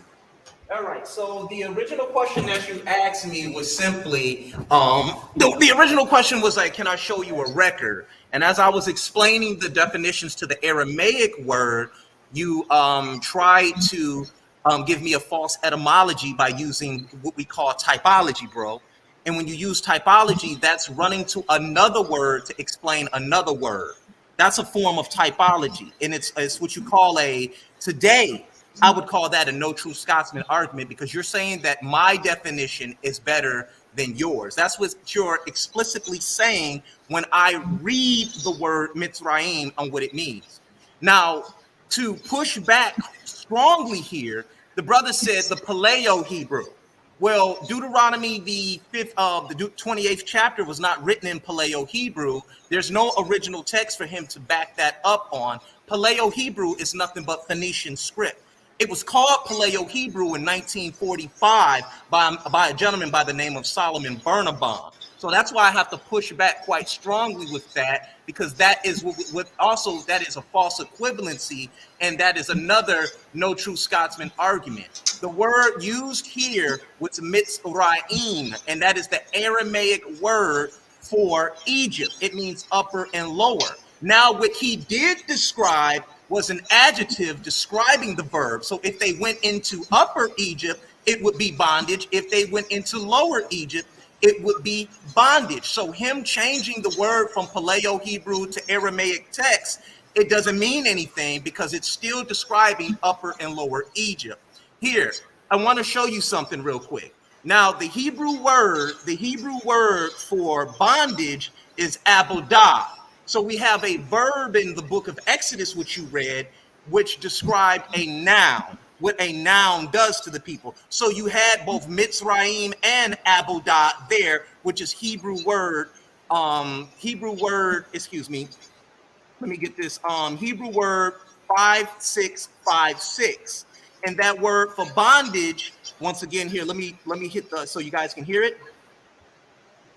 Psalms H 5656. Abodah. Abodah. Abodah. Abodah. That is the word for bondage being used here. But when we go into, we have a couple of records, and I'm going to use your own text against you. We have a couple of records starting with Jeremiah 45, verse 15 through 22. Now, we know Jeremiah was the prophet who explained that they would be going back into bondage. And in Jeremiah 45, verse 15 through 22, the God of Israel told them not to go back into Egypt. And this is what it says in verse 18. For thus saith the Lord of hosts, God of Israel, as my anger and my fury have been poured forth upon the inhabitants of Jerusalem, so shall my fury be poured forth upon you when you shall enter into Egypt.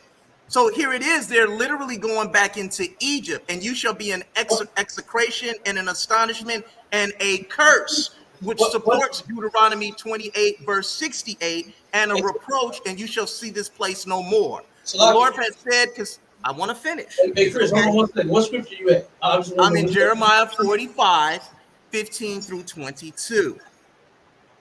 And I'm reading this. Wait a minute, hold on, bro. You said you in Jeremiah 45 and what? 15 through 42. I thought you said 45. 42 and what else? 15 through 22. 15 through 22. Okay, I'm with you. Go ahead.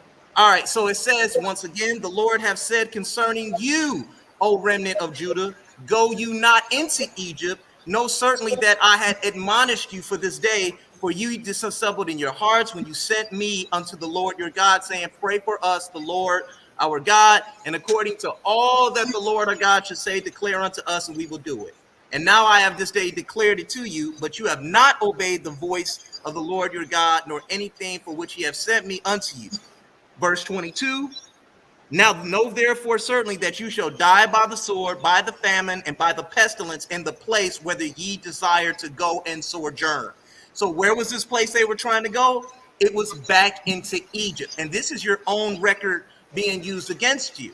Now I want to go read, but you're inquiring about the ships. So I want to answer that also in Josephus book 13. And in Josephus book 13, it says this. This is Josephus. All right. I guess he was some type of Hebrew record keeper here. And he says, Alexander, king of Macedonia, had put the end of the domination, as we all know who the Greeks and the Persians warred. They had five consecutive wars, if you know history. It says Alexander, king of Macedonians, had put an end to the domination of the Persians and settled the affairs in Judea after the aforementioned manner. He ended his life, and his government fell among many. Antigonus obtained Asia, Seleucus, Babylon, and the other nations were there. Lysistrata governed Hellespont, and Cassander possessed Macedonia, as did Ptolemy, the son of Lagus, seized Upper Egypt. And while these princes ambitiously strove against one another, everyone for his own principality, it came to pass that there were continual wars. And these were lasting wars too. And the cities were the sufferers, and lost a great many of their inhabitants in these times of distress. Inasmuch that all of Syria, by means Ptolemy, the son of Lagus, underwent the reverse of that denomination of Savior which he then had. Let's continue on. He also seized upon Jerusalem, and for that end made use of deceit and treachery. For as he came into the city on the Sabbath day, as he would offer sacrifice, he without any trouble gained the city, while the Jews did not oppose him, for they did not suspect him to be their enemy, and he gained it. Thus, because they were free from suspicion of him, so he tricked them. And because on that day they were at rest and quietness, and when they had gained it, he ruled over it in a cruel manner. Let's continue on. Quote, this is what Josephus quotes. There is a nation called the nation of the Jews who inhabit a city strong and great named Jerusalem. These men took no care, but let it come into the hands of Ptolemy, as not willing to take arms, and thereby they submitted to be under a hard master by reason of their unseasonable superstition. This is what Agathares related of our nation. But when Ptolemy had taken a great many captives, both from the mountainous parts of Judea and from the places about Jerusalem and Samaria and the places near Mount Gerizim, he led them all into Egypt and settled them there. And as he knew that the people of Jerusalem were most faithful in the observation of oaths and their covenants, and this from the answer they made it to Alexander when he sent an ambassage to them after he had beaten Darius in battle. So he distributed many of them into garrisons, and at Alexandria gave them equal privileges of citizens within the Macedonians themselves. This is when they became Hellenized, right? That they would keep their fidelity and posterity of those who committed these places to their care. Nay, they were not a few other Jews who had their own accord, went into Egypt as, these old texts are hard to read sometimes. Jews, who, of their own accord went into Egypt as invited by the goddess of the soil and by the liberality of Ptolemy. However, there were disorders among their posterity with relation to the Samaritans, an account of their resolutions to preserve the conduct of life which was delivered to them by their forefathers, and thereupon contend one another, while those of Jerusalem said their temple was holy and resolved their sacrifices, but the Samaritans resolved that they should be set in Mount Gerizim. Now, if we know the history of Alexander, he carried slaves from Syria into Upper Egypt by the boat, and he took them there through the port where the Phoenicians used to dock at, because that port was vital for trade. So they carried them along the upper part of the Mesopotamian seaport and dropped them right off there in Upper Egypt. That's what that was talking about. And that is the record of them going back into Egypt. Because the text, many people argue, is written anachronistically, and it was written during the time of Greek Hellenization. That is it. Mitzrayim is literal Egypt, upper and lower. Bondage, that word is Abaddon. So either they got led into bondage and their bondage was in Egypt, or Egypt means bondage. So if I'm reading it, I'm not going to say, and you shall not see the house of bondage, which is bondage again. No, bondage meant what it said. Bondage is Abaddon, Mitzrayim is Egypt. Thank you. Oh, okay, one second. We got two things we're gonna address. I'm gonna let Officer Gabar address you real quick, and then I'm gonna finish up. Go ahead. Okay. So first, we're going to start with the word Tazawar. Tazawar is H6696, which is the ultimate base of the word Mitzrayim. And what word is that? What word number is that? Tazawar 6696. It is the base of the word that is used for Egypt. It means to bind, to besiege, to confine, or to cramp. Now, when you add the ma, the Hebrew letter at the beginning of a word, it means of or from, which means of or from binding, besieging, confining, or cramping. Yum at the end of a word is like adding an S in English. So it's not just to bind, it's binds. It's not to just besiege, it's besieges. It's multiple. So Mitzrayim or Matazarium in the Paleo would be literal ma, of or from, Tazawar, bind or besiege, yum, multiple. It means to bind or besiege, and there's double, which is why there's an S there. You use the wrong base word, so then of course you come up with it doesn't mean that. Well, when you actually track the word Egypt, the way I'm sure you're probably using an app to track the words back. It would take you from Egypt down to from H4714, which is Egypt, and then it'll take you to H4693, which is this singular, and then that one would continue to take you back to where it says siege and enclosure, and then if you keep that one back to its original root, the original base root, the trilateral root of the word, see, that's why it matters that it's actually Hebrew. It is a proto-Sinaitic language, and it has a trilateral root, and it's not Egyptian, which could be multiple words or multiple letters.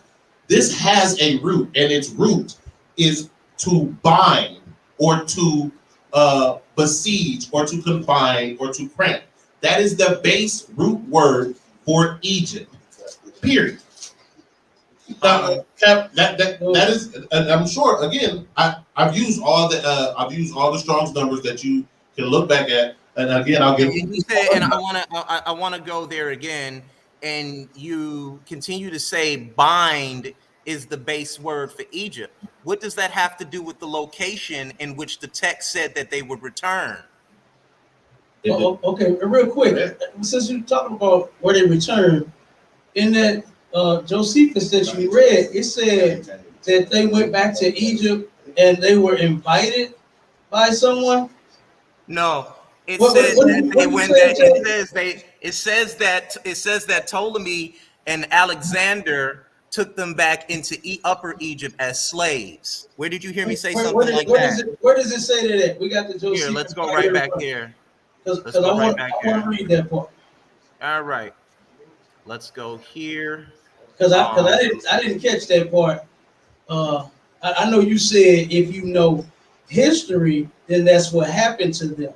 But I didn't hear when you said in the Josephus that it's going to say that he kept a record of the Israelites going back into slavery ownership. I didn't hear that. No, it doesn't say that here. But the history of, if you read the rest of Josephus in the book of Antiquities, they carried those people by ships into Upper Egypt. Okay, so where's the part where it says that they happened? I don't have that. I didn't copy that down on here. I'm just giving you the history. Okay, so no, wait a minute. I just asked you, give me the source where the Israelites went back to Upper and Lower Egypt on a ship, and you said it's in the Josephus, which we have right here. And now you're saying you don't know where it's at. Okay, no sweat. Let's move on. All right. Let's go to Deuteronomy. Hold on. No. We're not going to move on from that. Once again, you all have not proved. Hold on, Captain. Once again, the original argument is not about the word ships. It's about the word Mitzrayim. I understand that. Hold on, let me finish. Hold on, let me finish. You are trying to make this about this so-called prophecy that happened in here. This is about the definition of Mitzrayim. Was it a literal Egypt? And you guys have used what we call typology to change the definition of the word Egypt. But the word, change the definition of the word Mitzrayim. The word for Mitzrayim means upper and lower. And the other gentleman tried to use something called Paleo-Hebrew, which he has no original text to back that up or a primary source to back that up. You have to hold yourselves to the same standard here before you make a claim like that. I am only dealing with the word Mitzrayim, not about the so-called prophecy pertaining to ships, because if that word there means literal upper and lower Egypt, then you got to say that it was speaking about upper and lower Egypt. You went to the book of Exodus to then try to usurp the word, but it says bondage and Mitzrayim there. So you can't have the same word there used twice. You're being disingenuous with the text. That's all I'm saying. And that's incorrect. And I'm going to show you exactly what we were talking about. Go ahead, Gabar. Okay, so we were talking about the word, and you said that bondage was some other word. Now I went to the base definition of the word used for Mitzrayim, because again, in Hebrew, all words have a base definition. That's why I went to the primitive root of the word for Egypt, which means, which is again, H6696, which means to bind, besiege, confine, or cramp. Everything. Mitzrayim was a person. Montezari was a person's name. He got that name for a reason. Like and there's a base for the word, for the name. The base for the name. You said that's word H6969. 6696. 6696. That is the primitive root. 96. That is the primitive root for the word Montezari or Mitzrayim, right? That is the primitive root. Before and now, if you go up one word in the chain, it would be a siege or enclosure. That would be H4692. I'll give you all of the words. I'll give you all the entries all the way up, because this is the problem. You went and said that the siege or bind or bondage meant something else. It doesn't. We're tracking it right through this word. And guess what? In Hebrew, there are multiple words for the same thing. They just changed the context of it when you use those multiple words. Right. So I have a problem with that, because the Strong's words. Hold on. The Strong's word H6696 is a verb. All names. The word Mitzrayim. Hold on. The word Mitzrayim is. Let me see here. Let me go back here. Let's go here, because you're talking about a verb. So you guys return to a verb. Hebrew words revert back to verbs. Their primitive roots are all verbs. If you look at, but a noun is a person, place, or thing. Am I right? Okay. And person, places, or things get their names in Hebrew from verbs that are altered by changing the words, but they all have primitive roots as verbs. No, that is not correct, because the word for Mitzrayim. Hold on, because when you look at the word Matzor, that is a name for Egypt. And it comes from where? It comes from where? It tells you right there the origin. Correct? It tells you. And it says the root word. It says the root word does mean siege or entrenchment. But it doesn't. That's exactly what I've been saying, and that's the word. Okay, but it doesn't mean that's just where the. Okay, I don't think That's you know where the where. word comes from. Okay, but that does not mean that's just where the root comes from. That does not mean what it means, sir. It's just a root. The root is not the root is not the base of the definition. Oh, that's how you No, the words are. Oh no, when you're reading the Aramaic the text, roots of the words, you can hold find out on. what the word When means. you're reading, because it says right here, matzor, it's the same as H4692, and it says it means Egypt, one of the besieged places, defense or fortified. So when you're looking at a root word, they're only strictly talking about the Hebrew, not Hebrew letters. There's no such language as Hebrew. The Aramaic letters that are being used to formulate that word. And that word here, the word being used here is simply a noun. So you both have a masculine and feminine property that's being applied to your text. That's incorrect what you're saying. Yes, the root word is there, but it also means Egypt. And to Egypt, they were besieged in Egypt. But it still means upper and lower Egypt because you have to deal with the plurality of it when you're dealing with the ayim, which makes it plural for upper and lower Egypt. So yes, I do agree with you on the root, but you have to apply the ayim, which makes it plural. Which means upper and lower when you're dealing with the Aramaic language. You have to be familiar with the rules of the tongue before you can make an assertion like that. That is called a false cognate.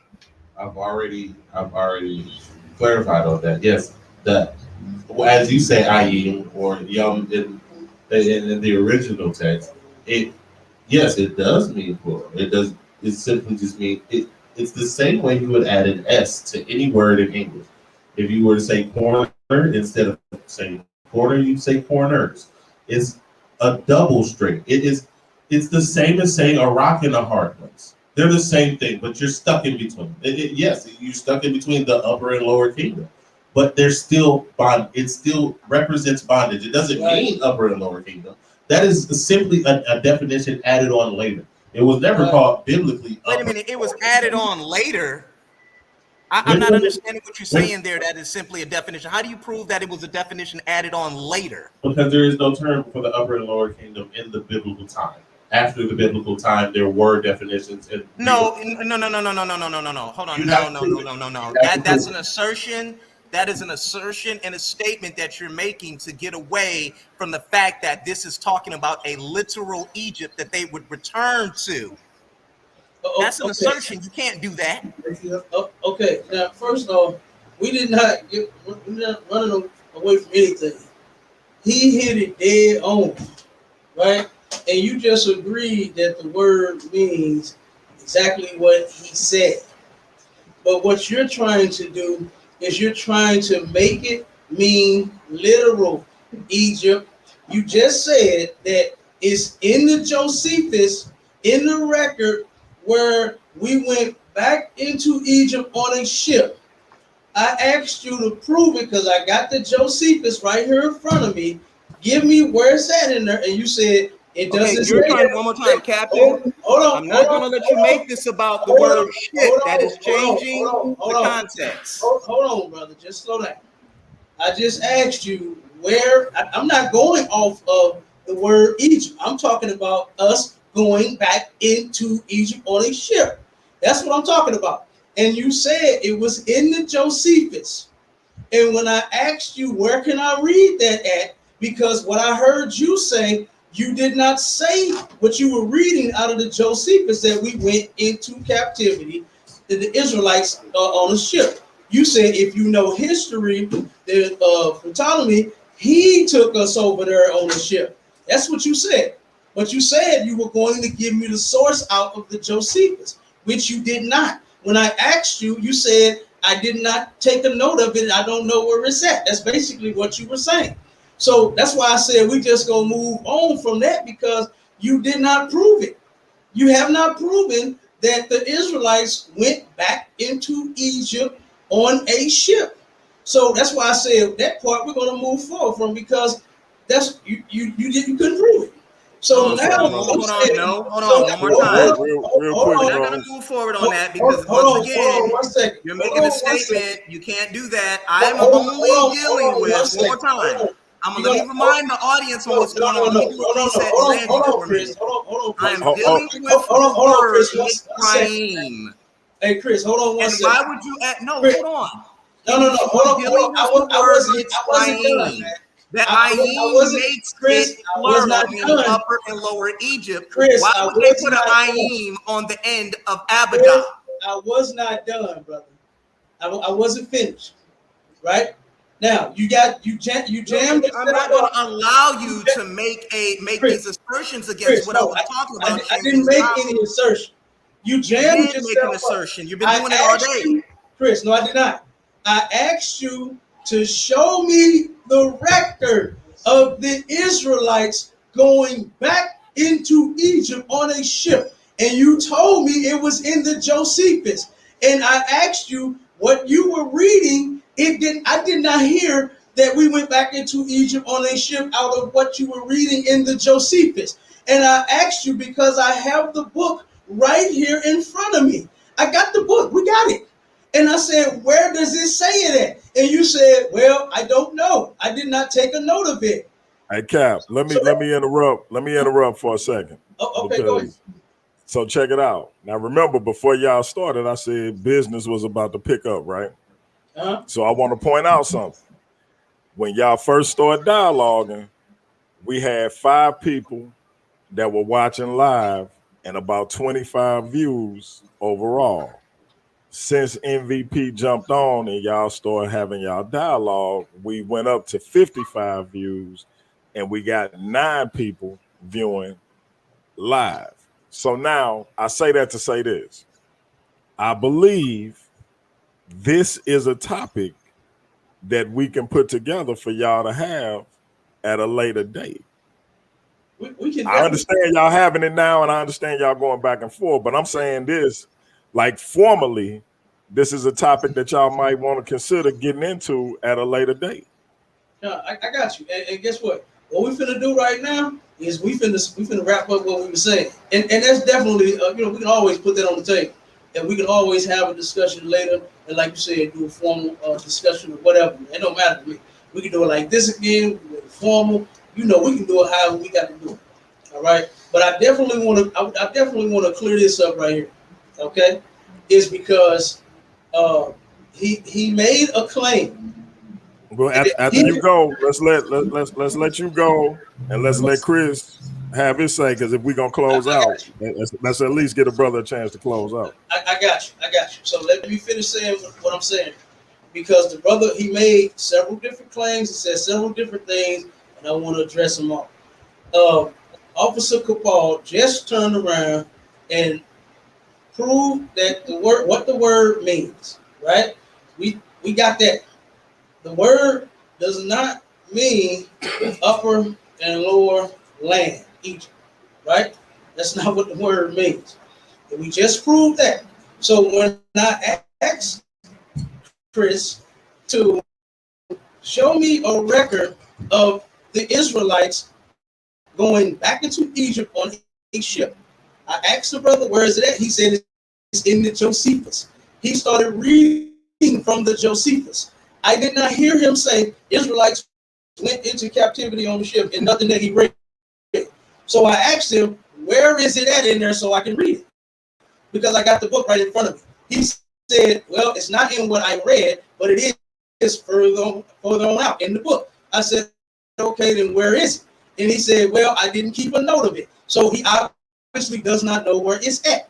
So now I'm going back to what we said originally, is that Egypt and what it means. We're going to read this real quick, and we're going to make it quick, DMG and Chris. This whole you else. Go ahead, read that. Deuteronomy 28:68. Got it. Yeah, get the Deuteronomy chapter 28, verse 68. And the Lord shall bring thee into Egypt again with ships. Okay, so the scripture says that the Lord shall bring thee into Egypt again with ships. What we are saying, the word Egypt, in this context, what it means is the bondage. And now we're going to read the precept again for Egypt being bondage. Read that scripture again for me. You got to keep. One second. Say where you at. Exodus chapter 13, verse 3. And Moses said unto the people, remember this day in which ye came out from Egypt. Okay, so remember the day that we came out of Egypt, right? The Lord turned around and brought the Israelites out of Egypt. Keep going. Out of the house of bondage. The house of what? Bondage. The house of what? Bondage. The house of what? Bondage. The house of what? Bondage. The house of what? Bondage. The house of what? Bondage. The house of bondage. Here it is saying what Egypt meant right here, because we were in bondage under the Egyptians. Right. We wasn't just in upper and lower. We were in bondage, Chris. So here it is. This is the precept for it. And it says that we were in what again? Bondage. The house of bondage. And in Deuteronomy 28:68, and the Lord shall bring thee into Egypt again with ships. It's not talking about upper and lower. It's talking about bondage. And how do you know? Because when you keep reading, read, brother. By the way whereof I spake unto thee, thou shalt see it no more again. Keep on. And there ye shall be sold. We shall be what? Sold. We shall be what? Sold. Keep on. Unto your enemies for bondmen. For what? Bondmen. For bondmen. We're going to go back into bondage, and we're going to get sold unto our enemies for what? Bondmen. For bondmen. Keep on. And bondwomen. And bondwomen. You understand? That's what we're going to go back into Egypt again for. Not upper and lower. You couldn't even prove it in the Josephus. It's not even there.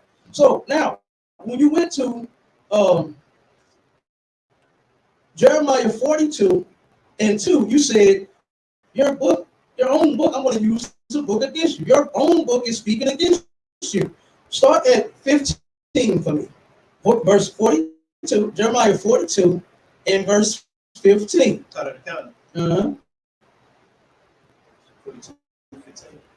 Jeremiah chapter 42, verse 15. And now, therefore, hear the word of the Lord. Okay, now this is the word of the Lord coming from Jeremiah to the Israelites. Keep going. Ye remnant of Judah. Ye remnant of Judah, right? Judah is one of the 12 tribes of Israel. Okay, they are Israelites. Keep going. Thus said the Lord of hosts, the God of Israel, if ye wholly set your faces to enter into Egypt and go to sojourn there. So if you set your face, you wholly, meaning entirely and fully set your face to enter into Egypt and go to sojourn there, keep going. Then it shall come to pass. The brother actually got to get out of here. So if we can, let's let him close out. I don't mean finish what y'all reading, but he do got to go. I got you. We're finna read this one, break it down, and I'll let the brother go, and then we'll finish. And then maybe you'll get out of here. Oh, okay, go ahead. Read it again, brother. God, sir. If you wholly set your faces, keep going. Then it shall come to pass. Then it shall come to pass. This is what's going to happen to you if you wholly set your faces to enter into Egypt again. This is two different contexts being talked about. Verses Deuteronomy 28:68, where the Lord said, if we disobey him, we're going to go back into Egypt on a ship, and we're going to be bondmen and bondwomen. Now, in Jeremiah 42, it says, if ye wholly set your faces to enter into Egypt and go to sojourn there. What is sojourn? You're going to try to go live there. You're going to try to hang out there. You're going to try to go live with the damn Egyptians. Keep going. Then it shall come to pass that the sword which ye feared shall overtake you there in the land of Egypt. So if you go back there to live there, then that's what's going to happen to you, because the Lord brought you out of there. You know what he's talking about? He's talking about when they came up against Moses and was wanting to go back into damn Egypt again. They said, hey man, we was doing better back there as a slave. Did God send us out here to die in the wilderness? Right. That's what that's talking about. So the people that just want to go back there because the Lord is freeing you from your captivity. Now you want to go back and murmur against Moses and say, man, this dude tripping, we want to go back there. So that's what this is talking about. This is saying if you try to go back, you understand, then this will happen to you, Chris. So you try to pull that when it just don't fit. That wasn't even the right scripture to say that you're using the book against us. This is two totally different contexts. Right. One is talking about if we disobey our God, we would go back into Egypt on a ship, and that bondage is talking about here in America. You understand? We came to the United States, when they call it now. You understand? Then we would be bondmen and bondwomen. We got sold on auction block. It actually happened, Chris. You can't turn around and say that it did not. All right? But this in Jeremiah 42:2 is talking about if you want to go back there, and like what you did coming out of the land of Egypt, you want to go back and be a slave all over again. After I done freed you. You understand?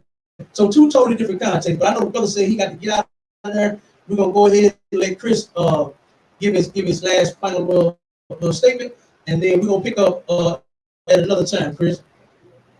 All right. And I'm gonna say this about you four gentlemen. My man, the light-skinned brother, y'all got him back there quiet. What's wrong, man? You can't talk? he was the one talking, brother. What are you talking about? Oh, he was the one talking. It's a joke, Yeah, man. Relax. It's a joke. It's a joke, man. Relax. All right. So I'm gonna say it like this. You don't know what you're talking about. Let me say it. Yeah. Ha. Hey, can I get a screen share up real quick, guys? Real quick. Can I get a screen share up, Bianchi, please? Go for it. All right. Can you see it? Not yet. Yeah, right. I'm gonna close it on out properly here. Let me hit share and go. And I'm gonna present my original argument here, and I'm gonna read this to everybody. Now, I want to help you guys all out. You all struggle with the word, how word definitions and how etymologies work as it concerns Egypt. Don't create what's called a false etymology, which you guys have heard these gentlemen try to argue all night. Attempting to define a word's meaning and intent based on the etymologies of other words it could have derived from. You can't take the etymology of another word and apply it to the new word as its definition, especially when the possible etymologies carry multiple definitions of their own. Synonyms, saying something is synonymous doesn't change its definition. Summer is synonymous with heat, but that doesn't mean summer means heat when someone says they're going on vacation for the summer. That is literally what you all are doing with the word Egypt here. Just to prove my point, the word Mitzrayim in the Hebrew in Deuteronomy 28, verse 68, has the dual suffix ayim, which defines the plurality of Egypt, meaning there is an upper and lower Egypt. The intent of meaning of this word meant Egypt, not bondage or anything close to it. We know this because of the dual suffix. The dual suffix communicates the specifics of Egypt's geographical makeup, which has an upper and lower region. It meant Egypt as a real geographical place. It did not mean Abadah. If they wanted to use the word Abadah there, or Moses wanted to use the word Abadah there, he would have just put, you would go back into bondage, Abadah. So let's continue on. He used the word Egypt, which means Mitzrayim, which is an Akkadian word, by the way. But let's move it on. Now, if you're looking for bondage of slavery, that would be the word Abadah, which means bind, bound, imprison, capture, or confine. Not to mention, you can't add a dual suffix onto the word Abadah. It doesn't exist in the Aramaic or Hebrew writing.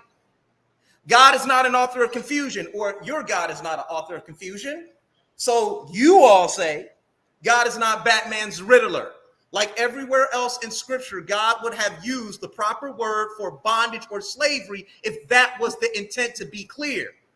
Where it was not intent to be, where it was not the intent, it is clear metaphors or symbols are being used, such as Revelation 11 and 18. Now, I want to go here for a minute. I want to go here to something that they did that was real slick. What these brothers try to do is what we call gish galloping. Now, anybody should look this word up. Gish galloping is a term for a rhetorical technique in which the debater attempts to overwhelm an opponent by an excessive number of arguments without regard for the accuracy or strength of those arguments. This is why they're arguing about the word Mitzrayim and Abadah. If he would have wanted them to go back into bondage, he would have used the word Abadah there, not Mitzrayim. And that's what these gentlemen have done all night. I have respect for these gentlemen because they look like me. They black, and we are black first.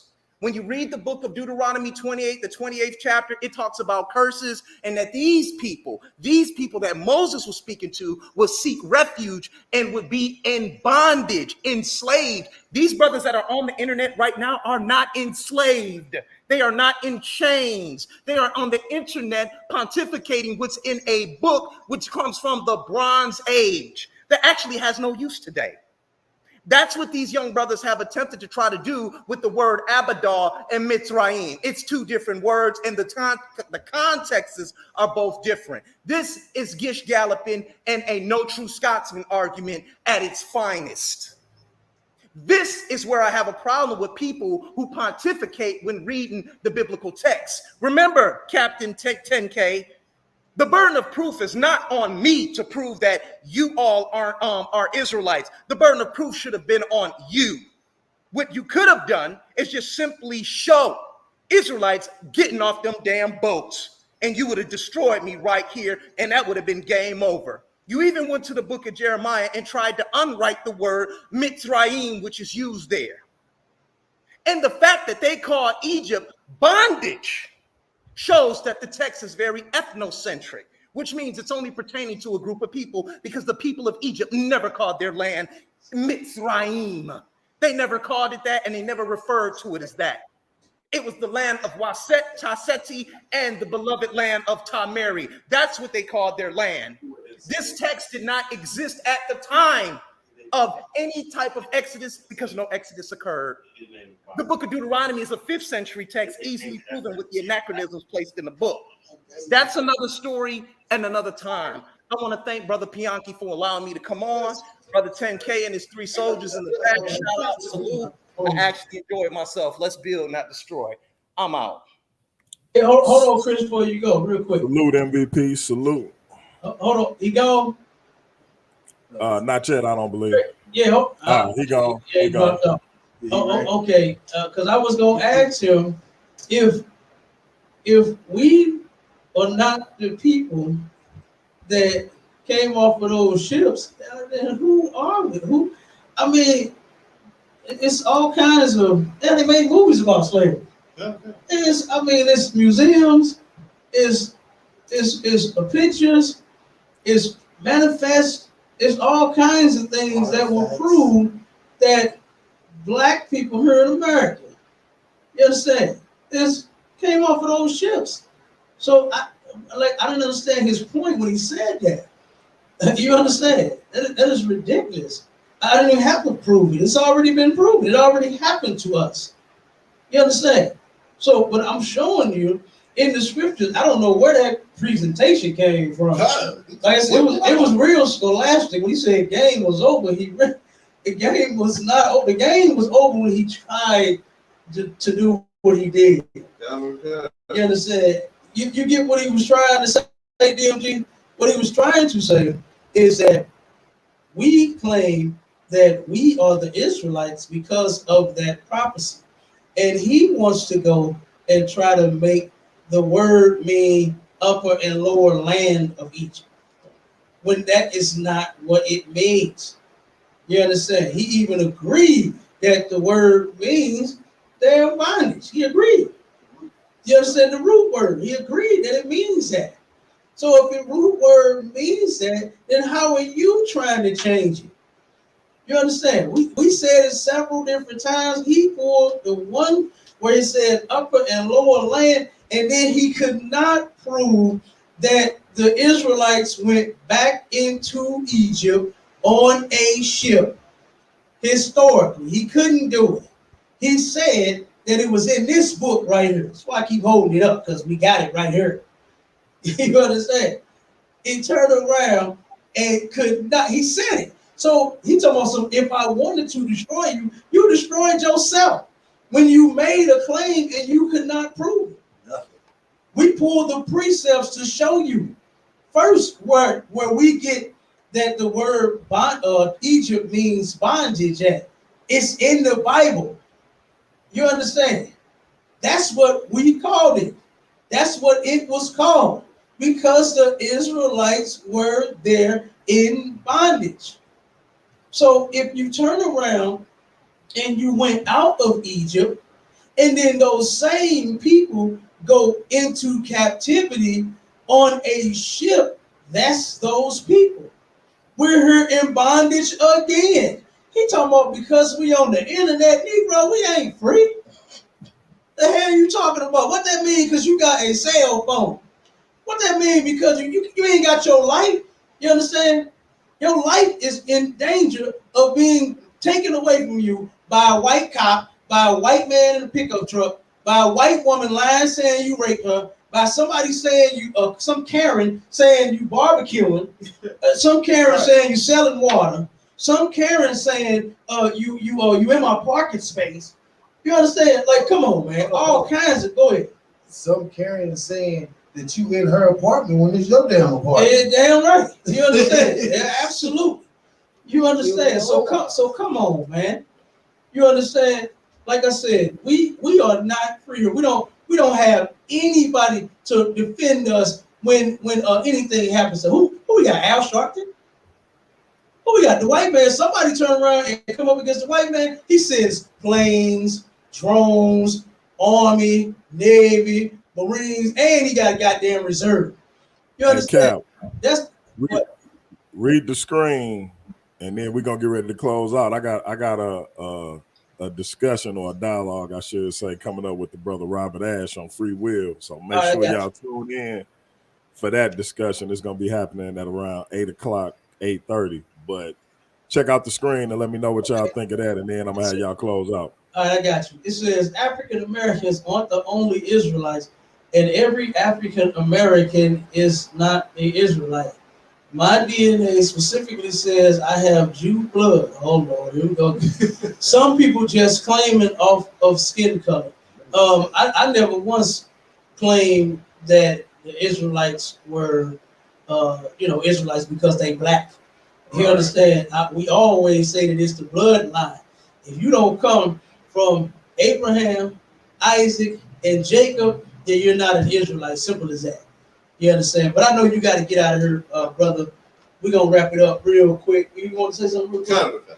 All right. I'm going to let every brother have their last say, and I'm going to close it out real quick. All right, I just wanted to go ahead and make this real quick. So he went to the Hebrew word ibad, which also means to serve or to be a servant, like where we get ibadia, servant of the Most High, or the book of Obadiah that tells us how the Edomites will be destroyed off the earth.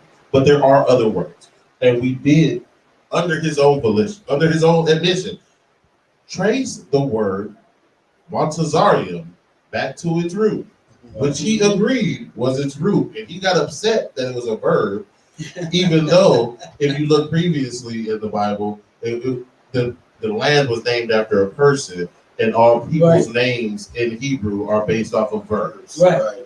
That's basic. All names are based off of verbs. So the land was named after a person, and that person's name was based off of verbs. So that is the correct word for that. And ibad is also a verb. So if that's his point, then they're both verbs. So he just dishonestly, when he said, "Oh, he's making up things," no, I broke the simple word down. Yes, I said the yum at the end was the S. The ma at the beginning is of or from. It's simple, and it was laid out in its definitions, which he agreed to, then never addressed, and then just presented a slideshow he had already made, destroying an argument that he just agreed was right. Like, I didn't know, like, where that slideshow came from was God. And then he said, "Oh, well, he is galloping gish," which I've literally only heard the word Gish and Dungeons and Oh Dragons. my God. I've never heard it outside. And Salaki, I didn't bring up nothing else. I addressed everything that he brought. God. You understand? Even the scripture that he pulled. And he didn't know that it had two different contexts. Wasn't even talking about the same thing. God. You understand? God. Go ahead. So again, like I said, it was simple. I gave all sources and references, and he followed it back. And he said, what I was saying was true. Right. I agree. I agree. And then at the end, he made it up. He's been trying to bamboozle you. Right. But you just agreed with everything. Right. Or you can't say that the definition of a word is what a word means. Then what's the point of a definition? Like right. It's semantics here. Sometimes, especially in the moment, I guess, you just can't admit when you're wrong because you're looking at the facts. Right. And then because you're on Paradigm Shift TV 314, so you can't get you wrong on here when you get jammed up. Right. You understand? So what anybody else want to say something? Kind of something. Go ahead. So like, yeah, I'm the what do you call me? The light skinned dude back there. I'm the light skinned brother. My name's Elijah Shop, but I see the brother's gone. But I just wanted to say he did a horrible job proving his point. Yeah, the brother clearly doesn't understand context at all. Yeah, you know what I'm saying? Once again, ISUPK is undefeated up under Commander General Yohana. Also, another point that I wanted to bring out, Cap, you already did, but I want to roll off what you were saying. That brother said we're not slaves. That lets you know right then and there, he's not aware of anything that's going on in the earth. Because the so-called blacks, Latinos, and Native Indians, we're being oppressed every day. We don't even know who we are, and that's why we have platforms like this, because brothers don't know who they are. Brothers think they African, Egyptian. I mean, we think we everything under the sun, except the Lord's chosen people of the Bible, the Israelites. And I mean, if he don't think we in bondage or captivity, man, I mean, he got a lot of learning to do, man. I'm just gonna leave it at that. I don't want. And of course, you know, what this brother just brought out, again, this is priest and officer Elisha. That's right.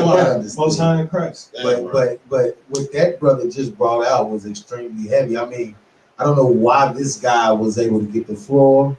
You understand why was he even here? He was worse than the other guy that was commenting from the very beginning. He came on here with a frivolous argument, which is already proven in the scriptures. Then you try to break out the language in which you don't even understand. Then when you get the scholarship that you need to understand it, you deny it. Man, you should have just took several seats and kept listening to us fix the black issue in the black household. Man.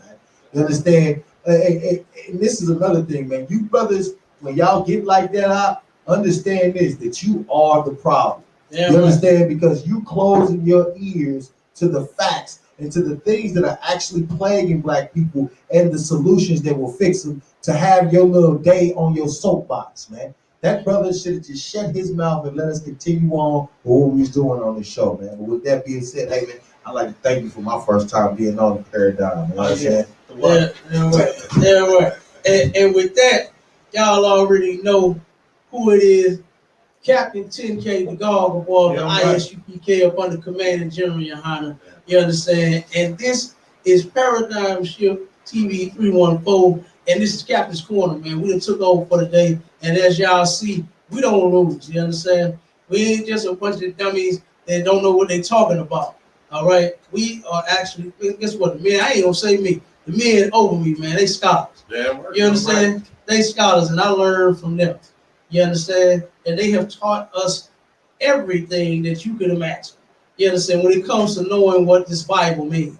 Okay? And when you go in the records, it says thousands of years ago when the Christians was singing and dancing over the book, when nobody knew what none of it meant inside of it, they turned around and said that we would go into captivity on a ship. We go to slavery again, Egypt again, meaning bondage on a ship. And where did we come to? It was America. You understand? That's the bondage that we came to. Okay? And you got to know that. You understand? Because the next thing is he gonna have to prove who are they then. You understand? Because you see, he could not prove who it was that jumped off that ship. He said said he had a record. Now you heard him say that. He said he had it. It was in the Josephus. I guess he didn't know that we got all the books over there. Right. You understand? We got all the goddamn books. It's a school. It's the Israelite school of the ISUPK. And Commander General Yohana wouldn't have nothing less of us than to turn around and have the material that we need to study and read and look up and go off of. You understand? So that we can turn around and prove what this brother was saying was totally wrong. He jammed himself on. That's why he said, "No, I don't want to make this about ship. I don't want." No, yeah, it is, because that's what the prophecy said. It says that you would go into Egypt again with ships. So that's part of it. The Egypt is one part, and the ships is one part.